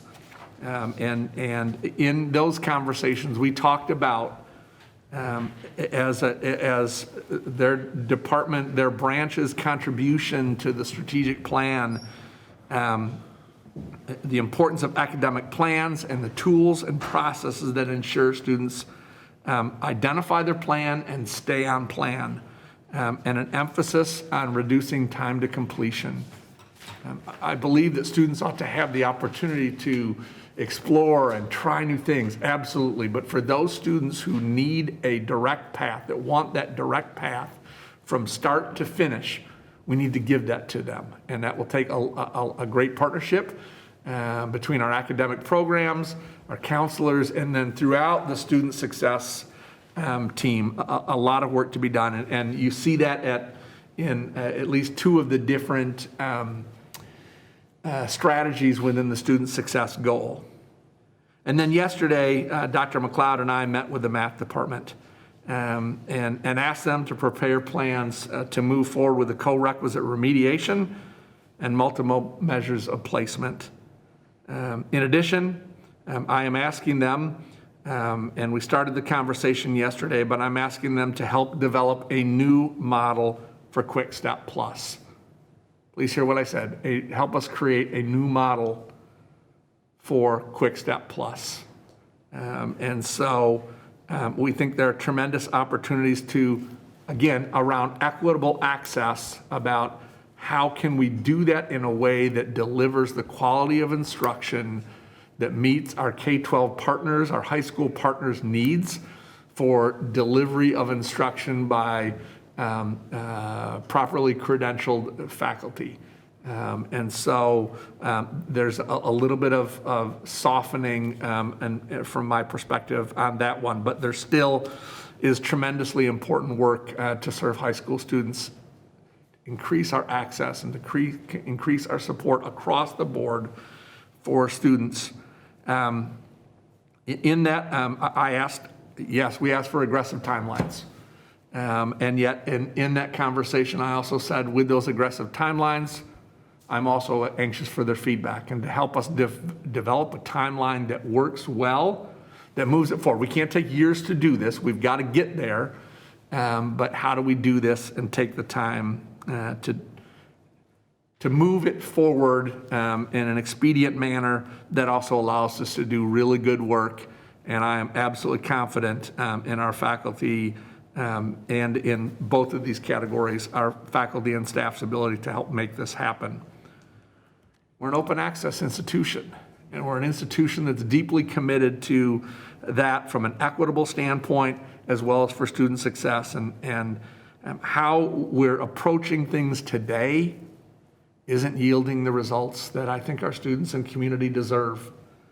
When I look at remedial courses, I see DF and W rates of 49%, particularly as I look at Math 115 and 116. Again, I'm not looking this from a critical eye. I'm saying how can we do better? How can we wrap around the supports for our students? And how can we do that to dramatically improve our student success outcomes? We have an incredibly talented faculty and we have an incredibly talented staff. I have absolute confidence in their ability and our ability to get it done for the benefit of our students. And again, to me, you've heard me say this tonight and over the 15 months that I've had the privilege of working with you, the commitment to equitable student access and success. They go together. And that concludes my report.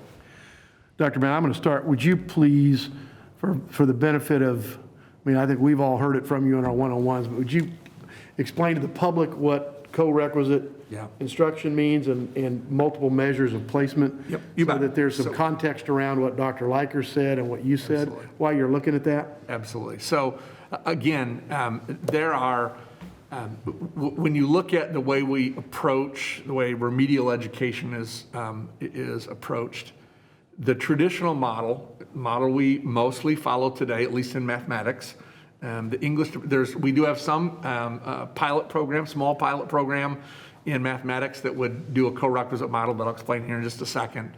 And we're seeing some adoption of it as well in the English department. And so co-requisite, the traditional model, prerequisite college level course. So if I have a remedial course or remedial courses, depending on where I place, I take those. I have to pass those before I'm eligible to take the college level math class. For most of our students, that is college algebra. The co-requisite model takes and pulls those two together into proximity. So the idea is that in essence, you're getting just-in-time remediation. So if we're going to talk about quadratic equations, I'll get the remedial work one day or at one point, and then in close proximity to that, then the college course has that that aspect taught in it. So it's trying to bring them together. The benefit to the student is that it shortens the timeline of working through. So instead of if I took my remedial class one semester, passed it, and take the college level class the second semester, it takes a year to get through if there's just one remedial course. If there's multiple remedial courses, that lengthens that out. So I don't know that we're suggesting that you take all of your remedial courses and lump them in and then place them together with college algebra. That's what we've got to work through. But it's about bringing that close together so that we can help students proceed with their academic plans. So that's co-requisite remediation. The other is multiple measures. The traditional way of placing students into the appropriate level of math or English class is through a high-stakes test. And so whether it's the AccuPlacer, whether it's ACT, whether it is ALEX, there are others on the market as well, but those are probably the three that we touch most frequently. The idea is you take that test and you're placed based on that test. What we know about high-stakes tests is that high-stakes testing is that there are students that get left behind. There are underrepresented students that often get left behind, and so the question is, what are other ways of approaching remediation? And that's where multiple measures comes in. So you could use placement tests along with other aspects, or you can look at other aspects alone or in combination with others. So for example, you might look at high school GPA, high school cumulative GPA. That's one of the ways of doing it. You might take a look at, and one of the things that we know is that high school GPA is a really strong predictor of appropriate placement in English. And it is a really good predictor of placement in mathematics. Think about reading and writing versus math, where they get used across the high school curriculum. Reading and writing, probably just about every one of your classes. Math and science classes most likely, right? And so then you take a look and you say, well, what about math? Well, if you're gonna look at math, you might look at GPA. I mean, this is some of the examples of how others do it.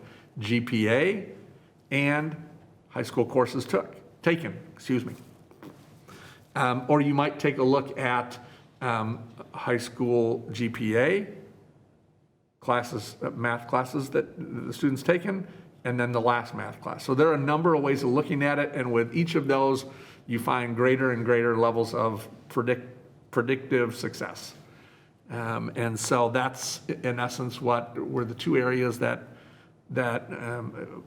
frankly I'm most passionate about, and that I think have the greatest impact on students, and have the greatest opportunity to increase access while also increasing success. And so I look forward to partnering together with our faculty to help figure out a way to get it done. We know that there will be resource needs from a professional development standpoint to look at what others are doing, and there may be other needs as well.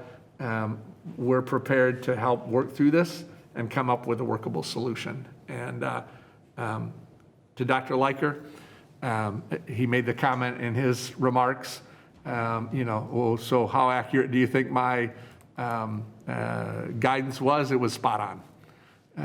And so he's right. It was a tough conversation, but we've got really important work to do for the benefit of our students. And so that concludes my report. Okay. And I start with questions. Trustee Cook was up, then Trustee Smith Everett, and then Trustee Snyder. Well, thank you, Mr. Chair. I'm going to play the Trustee Smith Everett card that she played earlier, and that is that what we do here should be in the best interest of students. And so I appreciated your comment about accessibility. This isn't a question, a comment. Dr. Leiker did also say, if I took his notes right, that enrollment is down 28% in the math department, and yet our enrollment is competing with pre-pandemic numbers. So I would like I guess, Dr. Baum, you and staff to consider, is that enrollment due to the tough process of the Banner enrollment system? Or is it because the reputation is such at Johnson County Community College that our standards, as I recall when we had this issue with the math department a couple of years ago, that their standards were so much higher than what KBOR was recommending and what other schools are recommending? And is the reputation out there now that we're not as accessible to the students of Johnson County as we'd like to think we are? So again, I don't expect an answer on that, but those are the kinds of things that I think we need to clarify with the math department. I appreciate the efforts you and Dr. McLeod are making to visit with the math department and try and get this issue at a better place than it is and has been over the last 2 years. I didn't mean to steal your thunder, Trustee Smith Everett. Dr. McLeod. Dr. did you want to speak to that? McLeod, he actually can speak to enrollment and so forth. Our Chief Academic Officer. As we look at the way that enrollment trends have occurred this particular year, there's been a lot of work by a lot of good faculty and the deans to pivot so that we can make sure that we are meeting the needs of the students who are interested in being here. We've moved a lot of things to a face-to-face environment because we found that students were really piling into the wait list for face-to-face classes and having less interest in the online offerings. I think Zoom fatigue plays somewhat into that, and the desire to be more with the corporate body of other students and be around other human beings. And so we're seeing increased traffic on the campus, and so that has been a part of it. And to answer your question, Dr. Cook, I think we're starting to address a systemic issue that exists with the perception of Johnson County, that we are seen as an institution of very high merit, but in some circles we are seen as exclusionary. And I think that the work that this board has done over the last several years to help us move the needle on access and to provide an open and welcoming space for our students has seen us start to change that perception so that the community sees us as accessible, as open, and as a place that they want their children to come. Thank you. Thank you. Trustee Smith Everett. Thank you. Well, that nicely segues into what I was going to say, which is I think when we are considering who can be a JCCC student versus who has been a JCCC student, we're going to broaden the scope of experiences that students have had that are coming to us. And if I can just provide real quickly 2 examples of students who will be our students in 6 years and 7 years. I have a 6th grader and a 5th grader that I'm working with right now. And their issues are really issues of access to opportunity. So I have a 6th grader who is below grade level in math by 2 grade levels. And when we dug in and met with the parents, we discovered that she was in a school in Casey Mo. They had transferred to 2 other schools. They finally found one that they thought was a good fit. And she had 4 4th grade teachers. So she is now in 6th grade and has accumulated 2 years worth of math deficit. Is that a reason to penalize a student and keep them from being able to meet their goals, which is get out of college in 18 months or 2 years? I don't believe it is, and I don't think it's fair to students. And I think from my point, and I know my comments were very strong tonight to Jim, we have to do this for these kinds of students, which have not been our typical students, but are the students that really represent the entire county. My school is 5 miles from here. I'm not talking about Wyandotte. I'm not talking about Casey Mo. I'm talking about students right here in Johnson County. If I can speak about another student, he came to the country in 3rd grade from Guatemala. He had no formal education. We call him our shepherd boy because he literally was in the fields of Guatemala. He has spent 18 months working on his language. He can finally converse in English, and now we are beginning to work with him on his math and his English. Well, he's in 5th grade. This is a huge a mountain to overcome, but he's going to be one of those students that's going to be one of our ag students. He's already talked about it. He's got these big dreams for himself. Should we stop him or keep him because he can't do math and he doesn't have 4 years to dedicate to do it? My answer to that is no. Let's get him through as fast as we can so that he can be successful in our community. And those are the types of students that we really generally in our history have not had at JCCC, but we will when we change our perspective and our community's understanding of who we are for everyone in the community. So I want to advocate and just publicly say that I very much support these initiatives because I think it better represents real open access for students that are everywhere in this county, but we may not realize or recognize. I can't remember if it's Trustee Cross or Trustee Snyder. I know it's one of you. Neither. Rock, paper, scissors? Trustee Ingram. Well, the comments that I would make, and I really appreciate your comments. I'm sitting over here shaking my head in total agreement with what you're saying. But I think what really also resonated with me was at your all-staff meeting when you talked about co-requisite remediation and how you wanted it to be in our back pocket, that we would be the ones who would begin that work. that I do believe, I hear these conversations through KBOR, I hear these conversations through State Board of Ed members. You know, I've just been a little more active than I had previously been, I think, as a result of COVID, opening up just a shade to some of us. But I think we need to be the ones in charge of our own future when it comes to this, too. So I do support that. I shared your quote the other day with someone, one of the Board of Regents members, saying, you know, our approach at this point, as I understand it, is that we want to be student ready. And that's where I'm coming from right now, too, is to take a look at these kids. You work with them. I see them in projects that I'm involved in as well, and I know we all do as board members and community members. We have a real responsibility here, so I appreciate the work that's being done. So it's hard work. It's hard work. I get that, but we're all here to help in ways we can. Trustee Cross? Yes, thank you, Mr. Chair. I just would like to note and reiterate, well, thinking how to synthesize my statement. Dr. Bound just said that Professor Leiker's comments were spot on. And I think that, you know, when there's actual criticism levied about, say, access on the website, you know, that is a concern for the students. So I just wanted to push back on the idea that the faculty don't put students first, last, last, and all the time is incorrect. And that, you know, I'm the beneficiary of the faculty here. My whole family is. I think everybody thinks that. I do get annoyed when certain people suggest that they're the only ones focused on student success. I think that's frustrating. But I just wanted to reiterate that, you know, faculty come forward and they're trying to tell you what's wrong. And there is a culture of ego and pride here that's extremely frustrating. And I think if we can't tackle basic, our competitors are creaming us online. I mean, we have a population shift south. We had Wayne Sandberg last night talking about all the empty storefronts on College Boulevard. Well, guess what? I have some opinion that matters to us because it's a few hundred students at a minimum. So we have all these problems, and it's an incredibly complex problem. And then we have the pandemic, and everybody's frustrated. But I'm pretty certain in 8 years, 8.5 years, thanks to the legislature now, you get a bonus half year. It's awesome. That everyone wants student success first.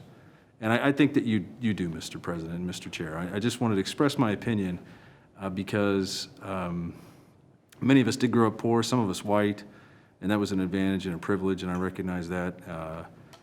And I think if we have efficacy, buy-in to society at a low level, like the ones Trustee Smith-Everett's talking about, we need that. And I appreciate what you're doing. Thank you for the opportunity, Mr. Chair, and I'll conclude my remarks. I may be wrong, Dr. Bound, don't let me put words in your mouth, but when you said he was spot on, you're talking about his description of the meeting. His guidance to me in anticipation that this was not going to be an easy conversation. And I will say, I didn't expect it to be. I knew that, what was the book, Who Moved My Cheese? We just moved the cheese in terms of expectation. And I want to reiterate what Trustee Cross said. We do have faculty and staff. Our faculty and staff are committed to student success. I am not critical of how we're delivering what we're doing, how we're doing what we're doing to serve students. What I'm saying is, let's find ways to do it even better. And there's plenty of research out there to help us do it. And we have really capable professionals in this college, and they will help us accomplish that. And at the end of the day, our students benefit. And that's, to me, that's what's driving. And I'm sorry we had a tough conversation yesterday. We have work to do. We have real hard work to do, and I'm confident we can accomplish it. So, Paul. Dr. Bound, I appreciate that you're having these sometimes challenging conversations because they need to happen. You've got a lot on your plate, so finding time to do this is important. I appreciate that and the work that Dr. McLeod is also doing. I also think it's important, and you noted it a little bit, what a key partnership we have with our local districts. The concurrent enrollment is a tremendous benefit to them and to our college as well. So if those administrators think that there are improvements that need to be made, I'm glad we're sitting down and trying to address them. Thank you. Trustee Lawson? Yeah, I know I got a lot of heat when I was advocating for cutting the scores because we cannot be higher than KU for our college algebra. And a lot of what you're talking about right now, especially with remedial courses, we have to meet the students that are coming in. So I'm in favor of a lot of the things that you're talking about. And I believe the structure that we have set up with shared governance is going to be a great place to be able to voice the concerns of the faculty, and they're prepared, and I think we're prepared also. But I think everyone just needs to be honest and put that out there where they stand so that conversations can continue to happen. And so I'm grateful for the presentation that you said and a number of comments that have been spoken tonight, informing the faculty of where we stand on some of these issues so that we can have adequate enough time to sit down with faculty to explain why we feel the way we do. I think everybody has spoken to this. I will just say, don't be sorry for having tough conversations. I think we all, we hope you do. We don't wish them on you, but they're a tough conversation, I think, as several of us have told. Trustee Lawson, I was thinking back to the math assessment scores when we found out that our admission standard was 24 on the ACT in math and KU's was 21. Yep. And none of us knew that at the board level, and it demonstrated that we have an open pedal on the old format, and I think on the new one too, that was supposed to represent every student. Everybody has open access to Johnson County, and in fact, we weren't as open as we thought we were. We were being exclusionary. Mm-hmm. I mean, when we have a significantly higher math score than the flagship university of the state, that's tough for me to say, but I'll admit it. I mean, that was wrong. When we had learning resource centers scattered all over the campus, that didn't serve students. And all of these are changes, and you're right, Laura, change is hard. Co-requisites instruction, multiple placement indicators, those are based on research. Those are based on what peers are doing now. Now, is there a guarantee that they will work everywhere or work here? No. But if we don't try them, we must try them if we're going to reach the point where every student in Johnson County, adult or right out of high school, has the opportunity to come here. And so these are going to be tough times in that sense because change is hard. I don't like change, and I'm sure it's difficult here because the issues are complex, and trying to measure them is even more complex, as John will tell us. I mean, how do we measure success? I wish Dr. Leiker was here, and I'm sure he'll review this so that he can see that nobody here thinks our faculty is not doing a good job in what they're doing now. And to talk about a process, we need to look at some different processes that will benefit students and get them out in the workforce and successful sooner rather than later. So thank you for that report. That obviously generated some really good discussion, and I think you have a consensus here of let's keep finding ways to do the innovation you talked about at the all-staff meeting. I appreciate that. Thank you. With that, we are ready for there's no new business, old business. We have a brief report from the Subcommittee on Trustee Orientation and Policy. I think Trustee Smith Everett, are you making that? I was so taken with our conversation that I forgot to turn my computer back on. Yes, thank you, Mr. Chairman.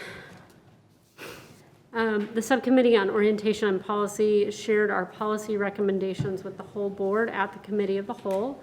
Members of the board should find those final recommendations, which include input that was provided at the Committee of the Whole, available on SharePoint.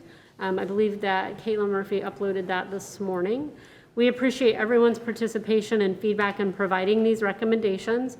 We will now pass these on to our college president, Dr. Bound, and our current chairman, Mr. Musil, for them to use as their guidance for creating a great orientation experience for new trustees.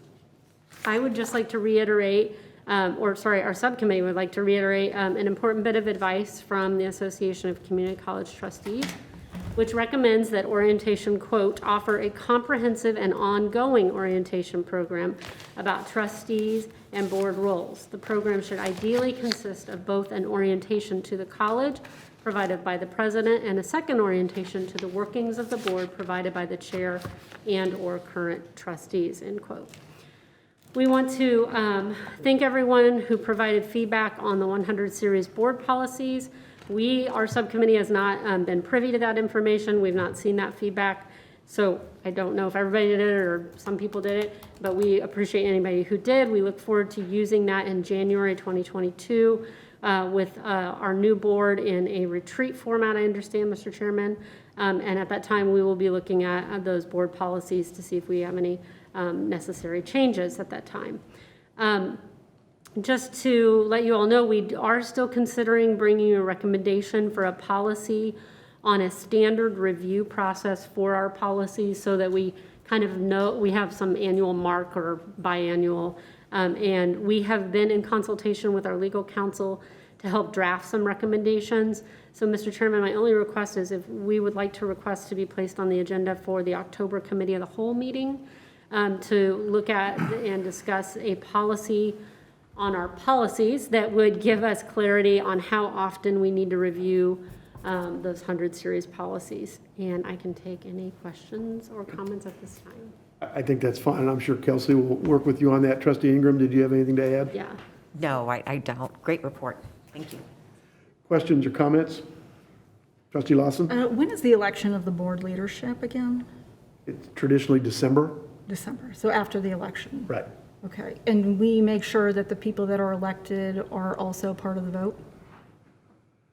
They would not be trustees as part of the vote at that time. Okay. So would me and Jerry not be voting, correct? Because that's... The board would be voting at that time. The then constituted board would be voting on leadership under the current policies. Okay. When do we discuss the board election? Is that part of the policy that we... When what? Sorry, I couldn't hear you. How we do the election, when do we discuss that? The election of officers and liaison. Traditionally, I would announce a nominating committee under the policies of 2 trustees who would bring that back in November. I'd have to look back. I think it brings it back in November. Vote in December. And with the, Appoint the nominating committee. right, okay. So my goal would be to appoint a nominating committee at the October board meeting so they have more time to then determine and talk to all the trustees and the trustees that are elected in November before making a recommendation to us in December. So if I had an amendment to that, when would I be able to bring that up? Well, I suppose that when we see the October, Well, our policy won't be about right, the officers. right. Yes.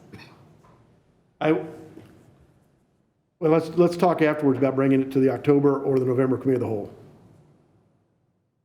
So that will be on the agenda for committee of the whole for Well, October? So October's getting really full, and I'm sensitive to your time, but Well, we could talk about it at the November Committee of the Whole, which will be the first Monday in November, right? Yep. So, Or thereabouts. and then it could be considered if you have an amendment before the December meeting. Okay. I just don't want to get pushed off so far that it doesn't happen. So is that something I can depend on that you'll keep in mind? We'll put something, if you'll describe it to me in a little more detail, we'll put it on the November Committee of the Whole. Mr. Chair, Trustee Cross. it's a good and interesting question, and I would second such a discussion. So, and I think if there is any difference in the board come January, that the board and its makeup could at that time change its mind if it's different from what is recommended in December, right? That would be the democratic will of such an elected body. I think that's at the core of what we're discussing. I just would welcome such a discussion. I think it's a good question. How would the makeup be? In other words, the new board wouldn't be subject to the old board's decision as to who should lead it. Right. But I don't know if that's the nature of your proposal, because I haven't heard a proposal yet, but we'll put the discussion of that on the November Committee of the Whole agenda. So my motion would be that I want to make sure that the selection of the officers, that we allow the newly elected and the continuing serving to be the only ones to vote, because that is the leadership that they are going to be under. And me and Jerry should recuse ourselves, because why should we have a say in a leadership that we are not going to be a part of? We have to be able to include. We know for sure there's going to be 2 new trustees. Could there be 3? Could there be 4? So that's the I motion would that I want. suggest you work with Kelsey on language that would revise the current policies so that we have something to look at for the November Committee of the Whole. That gives you a month and a half. I didn't think the policy, we had a specific policy about the election. There is a policy with respect to not appointing a nominating committee. Well, I guess we need to look at that. I mean, I assumed you maybe looked at the policy since you wanted to change it. If we're not sure, then we should look at that, and you and I can work with Kelsey about whether there is something that would need to be changed. But not knowing the nature of your amendment, Well, I just said it, but I just want to make sure that we're not doing this to kill it, that we're doing this to have an open discussion about it. And so I just want to make sure that that's honored.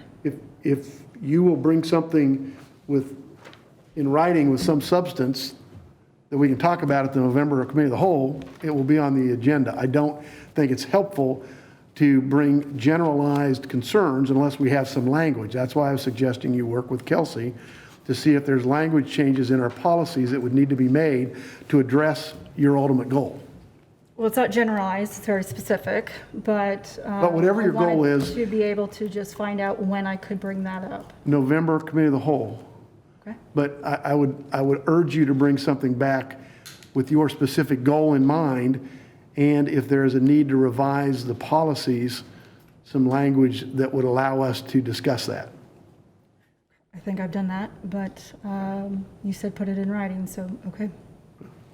Mr. Chairman? Yes. It is policy 111.02 of our 100 series board policies that does stipulate the officers and how we elect them. So that would be, just to be clear, because this came up in this committee report, that is not under the umbrella of what you charged us with. And so that concludes my report for our part. And then the policy, that if you bring that policy forward, it would be a policy change to policy 111.02.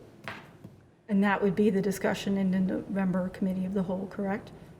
Yes, as I've said before.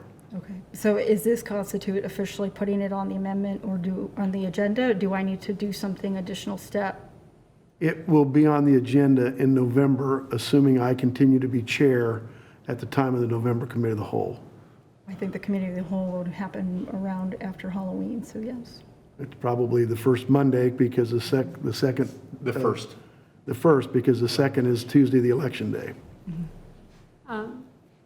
Sorry, if I can also chime in, I just as a trustee on the board, I do like it in writing. I mean, like, if you have a recommendation change and could put it in writing, because I need some time to read and process, and that would help me be able to have a good discussion at Committee of the Whole. So if you do have anything, I'd love to see it before that Committee of the Whole, so I can process and like have thoughts on At it. least in the packet.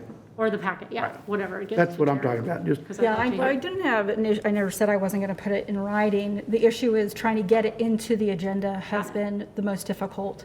So there always seems to be a step that's missed or a deadline that's missed. So I just want to make sure that what I'm hearing tonight is exactly what's going to happen, so that when November Committee of the Whole happens, it's something that's actually on the agenda. I think the horse is dead. It will be on the November Committee of the Whole. Do I need to make it any more clear? Anybody? Dr. Brown? We'll work on that, right? I think. Okay. Hopefully, that recommendation was turned in as well. Well- So that would be in writing, correct? Right, I mean, that's kind of the way I was thinking of it, Okay. is Okay. Perfect. He's saying it'll be on in November, and then you just type up or consult with legal on what your recommended changes are, and then that takes care of it, because he's agreed verbally, and then you have something that we can all review before the committee of the whole, so. But that's, Fair enough? It's the way you're going to do it. Okay. What did you say? What did you just say? I just said that's the way he's going to do it. Yeah, and I'm in agreement with you, trustee, just so we're clear, like we're actually in agreement on this, because I'm not clear after 8 years exactly when and how it's going to go. I mean, 1102 says that the board shall select its own officers and it'll be approved at the reorganizational meeting. So we've usually done that without any kind of conflict. I think it's a good and insightful question. I would like to work with you and Kelsey Nazar as to how this would go, because I'm not entirely clear how it's going to go, and I don't think the new board should be bound by the vote of the old board. So I didn't hear what you said. I'm just asking. Thank you. We'll discuss it at the November Committee of the Whole, hopefully with something in writing in front of us. Thank you for your report. The next, I will, under old business, I guess, we talked about before reviewing our legislative principles and priorities. Our legislative principles are basically a one-pager that we created 5 or 6 years ago. We've tweaked them over the years, but we'll try to have those at the October. That was, Dr. Mount and I talked about having those at the October Committee of the Whole so we can talk about. The issue there is, I mean, you have them, maybe we can get them sent out again, Terry, to everybody now. We've tried to keep them very general principles about what we want because of the fluid nature of the legislature. We can be more specific, but we will discuss those in October and see if we want to tweak those or change them wholesale so that we can present those to legislators before the January session. Trustee Snyder. I would offer that if we are having committees of the whole where we are expecting a lot of trustee discussion on issues, that we consider having those in person. I think having this dialogue here, having a in-person facilitates discussion more than on Zoom. So just offer that for the administration's consideration. Okay. Any trustee objection to that? I assume we would have a hybrid option, but. I would Okay. welcome a hybrid option. I have no problem if Trustee Snyder wants to be in person. Okay. All right, we will pursue that as well. The next item on the agenda is the consent agenda. Trustee Smith Everett and Trustee Cross have both indicated they will abstain from the consent agenda. This is a portion of the agenda where items are handled as one with one motion. They are routine or they've been reviewed by other parts of the administration and are consistent with our college policies. Any trustee can pull anything off the consent agenda that they would like to have considered separately. Are there any agenda items anybody wants to consider separately tonight? Trustee Lawson? I would like to remove the separation of Aaron Prater. Based on the comments that he said in the public meeting, I just feel like we need an executive session before I feel comfortable to vote on that. Okay. We will vote on the balance of the consent agenda. Is there a motion to approve the balance? So move. Second. Trustee Cross moves and Trustee Snyder seconds. How about Trustee Cook? Trustee Cook. Trustee Cross is not in the room. Trustee Cook moves, Trustee Snyder seconds to approve the consent agenda absent item number 1. And the third name, Aaron Prater, on the Human Resources report. Discussion? All in favor say aye. Aye. That passes 5-0 with 2 abstentions. The question now, I guess, that completes our agenda. We did not anticipate an executive session. We need to discuss the Prater. I know. I'm trying to get the board's consensus as to whether additional executive session is required to handle that particular issue. And Trustee Lawson has said she would like an executive session. Is there anybody else that feels the need for that? We might want to look to Kelsey. She's raising her hand. Right, I know, I'm just, I don't need an executive session.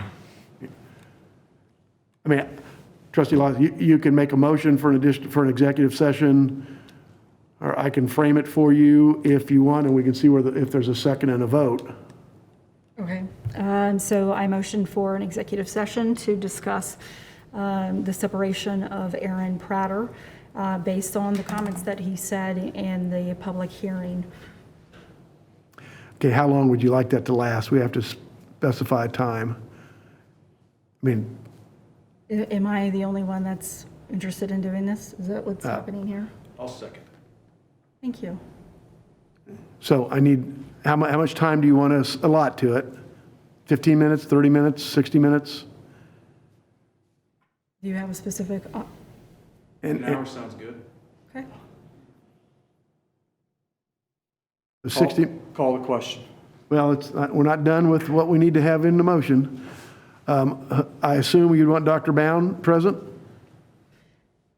Leslie Harden? Dr. Bound. Kelsey Nazar? Justin McDade. Well, we don't go into executive session willy-nilly. We have a statute to follow, so I'm going Your to, imagination at work, but there are specific reasons, and once we get to executive session, I'd be glad to expound on the personnel issue, Mr. Chair. okay, well, that will be part of the discussion of the executive session motion. I am simply trying to get to a motion that complies with COMA. So I gather we have a motion from trustee Lawson, seconded by trustee Cross, to go into executive session for a period of 60 minutes for the purpose of discussing personnel matters of non-elected personnel, and that in addition to trustees, we would request that Dr. Bound, Leslie Harden, Kelsey Nazar, Dr. McLeod, Justin? That's what's been requested. And Mr. Justin McCade would be in that executive session. So is that the motion? And is that your second? Second. Okay, is there discussion? My discussion would be, we've had an executive session on this. I have no reason to change my thoughts on this process, so no further discussion. All in favor of an executive session of 60 minutes to discuss non-elected personnel with the previous identified folks joining that executive session? I would say if we pass it, we'll start at 7:45 and we'll get out at 8:45 back in public session. I will vote no on the motion, but I will call the vote. All those in favor of an executive session as moved, say aye. Aye. Opposed? Aye. Aye. No. Abstain. That motion fails 4-2 with abstention with the 2 no votes being trustee Lawson and trustee Cross, and the abstention being by trustee Smith Everett. With that, oh, wow. Wow. Are you okay? You okay? Yeah. We had an electrical issue here. Trustee Cross appears to be okay. Sign. I need a motion to approve the recommendation with respect to the separation. So could I have that motion? Moved by trustee Cook, seconded by trustee Snyder to approve the recommendation of separation. All those in favor say aye. Aye. Opposed, no. No. Abstain. That motion passes I said no.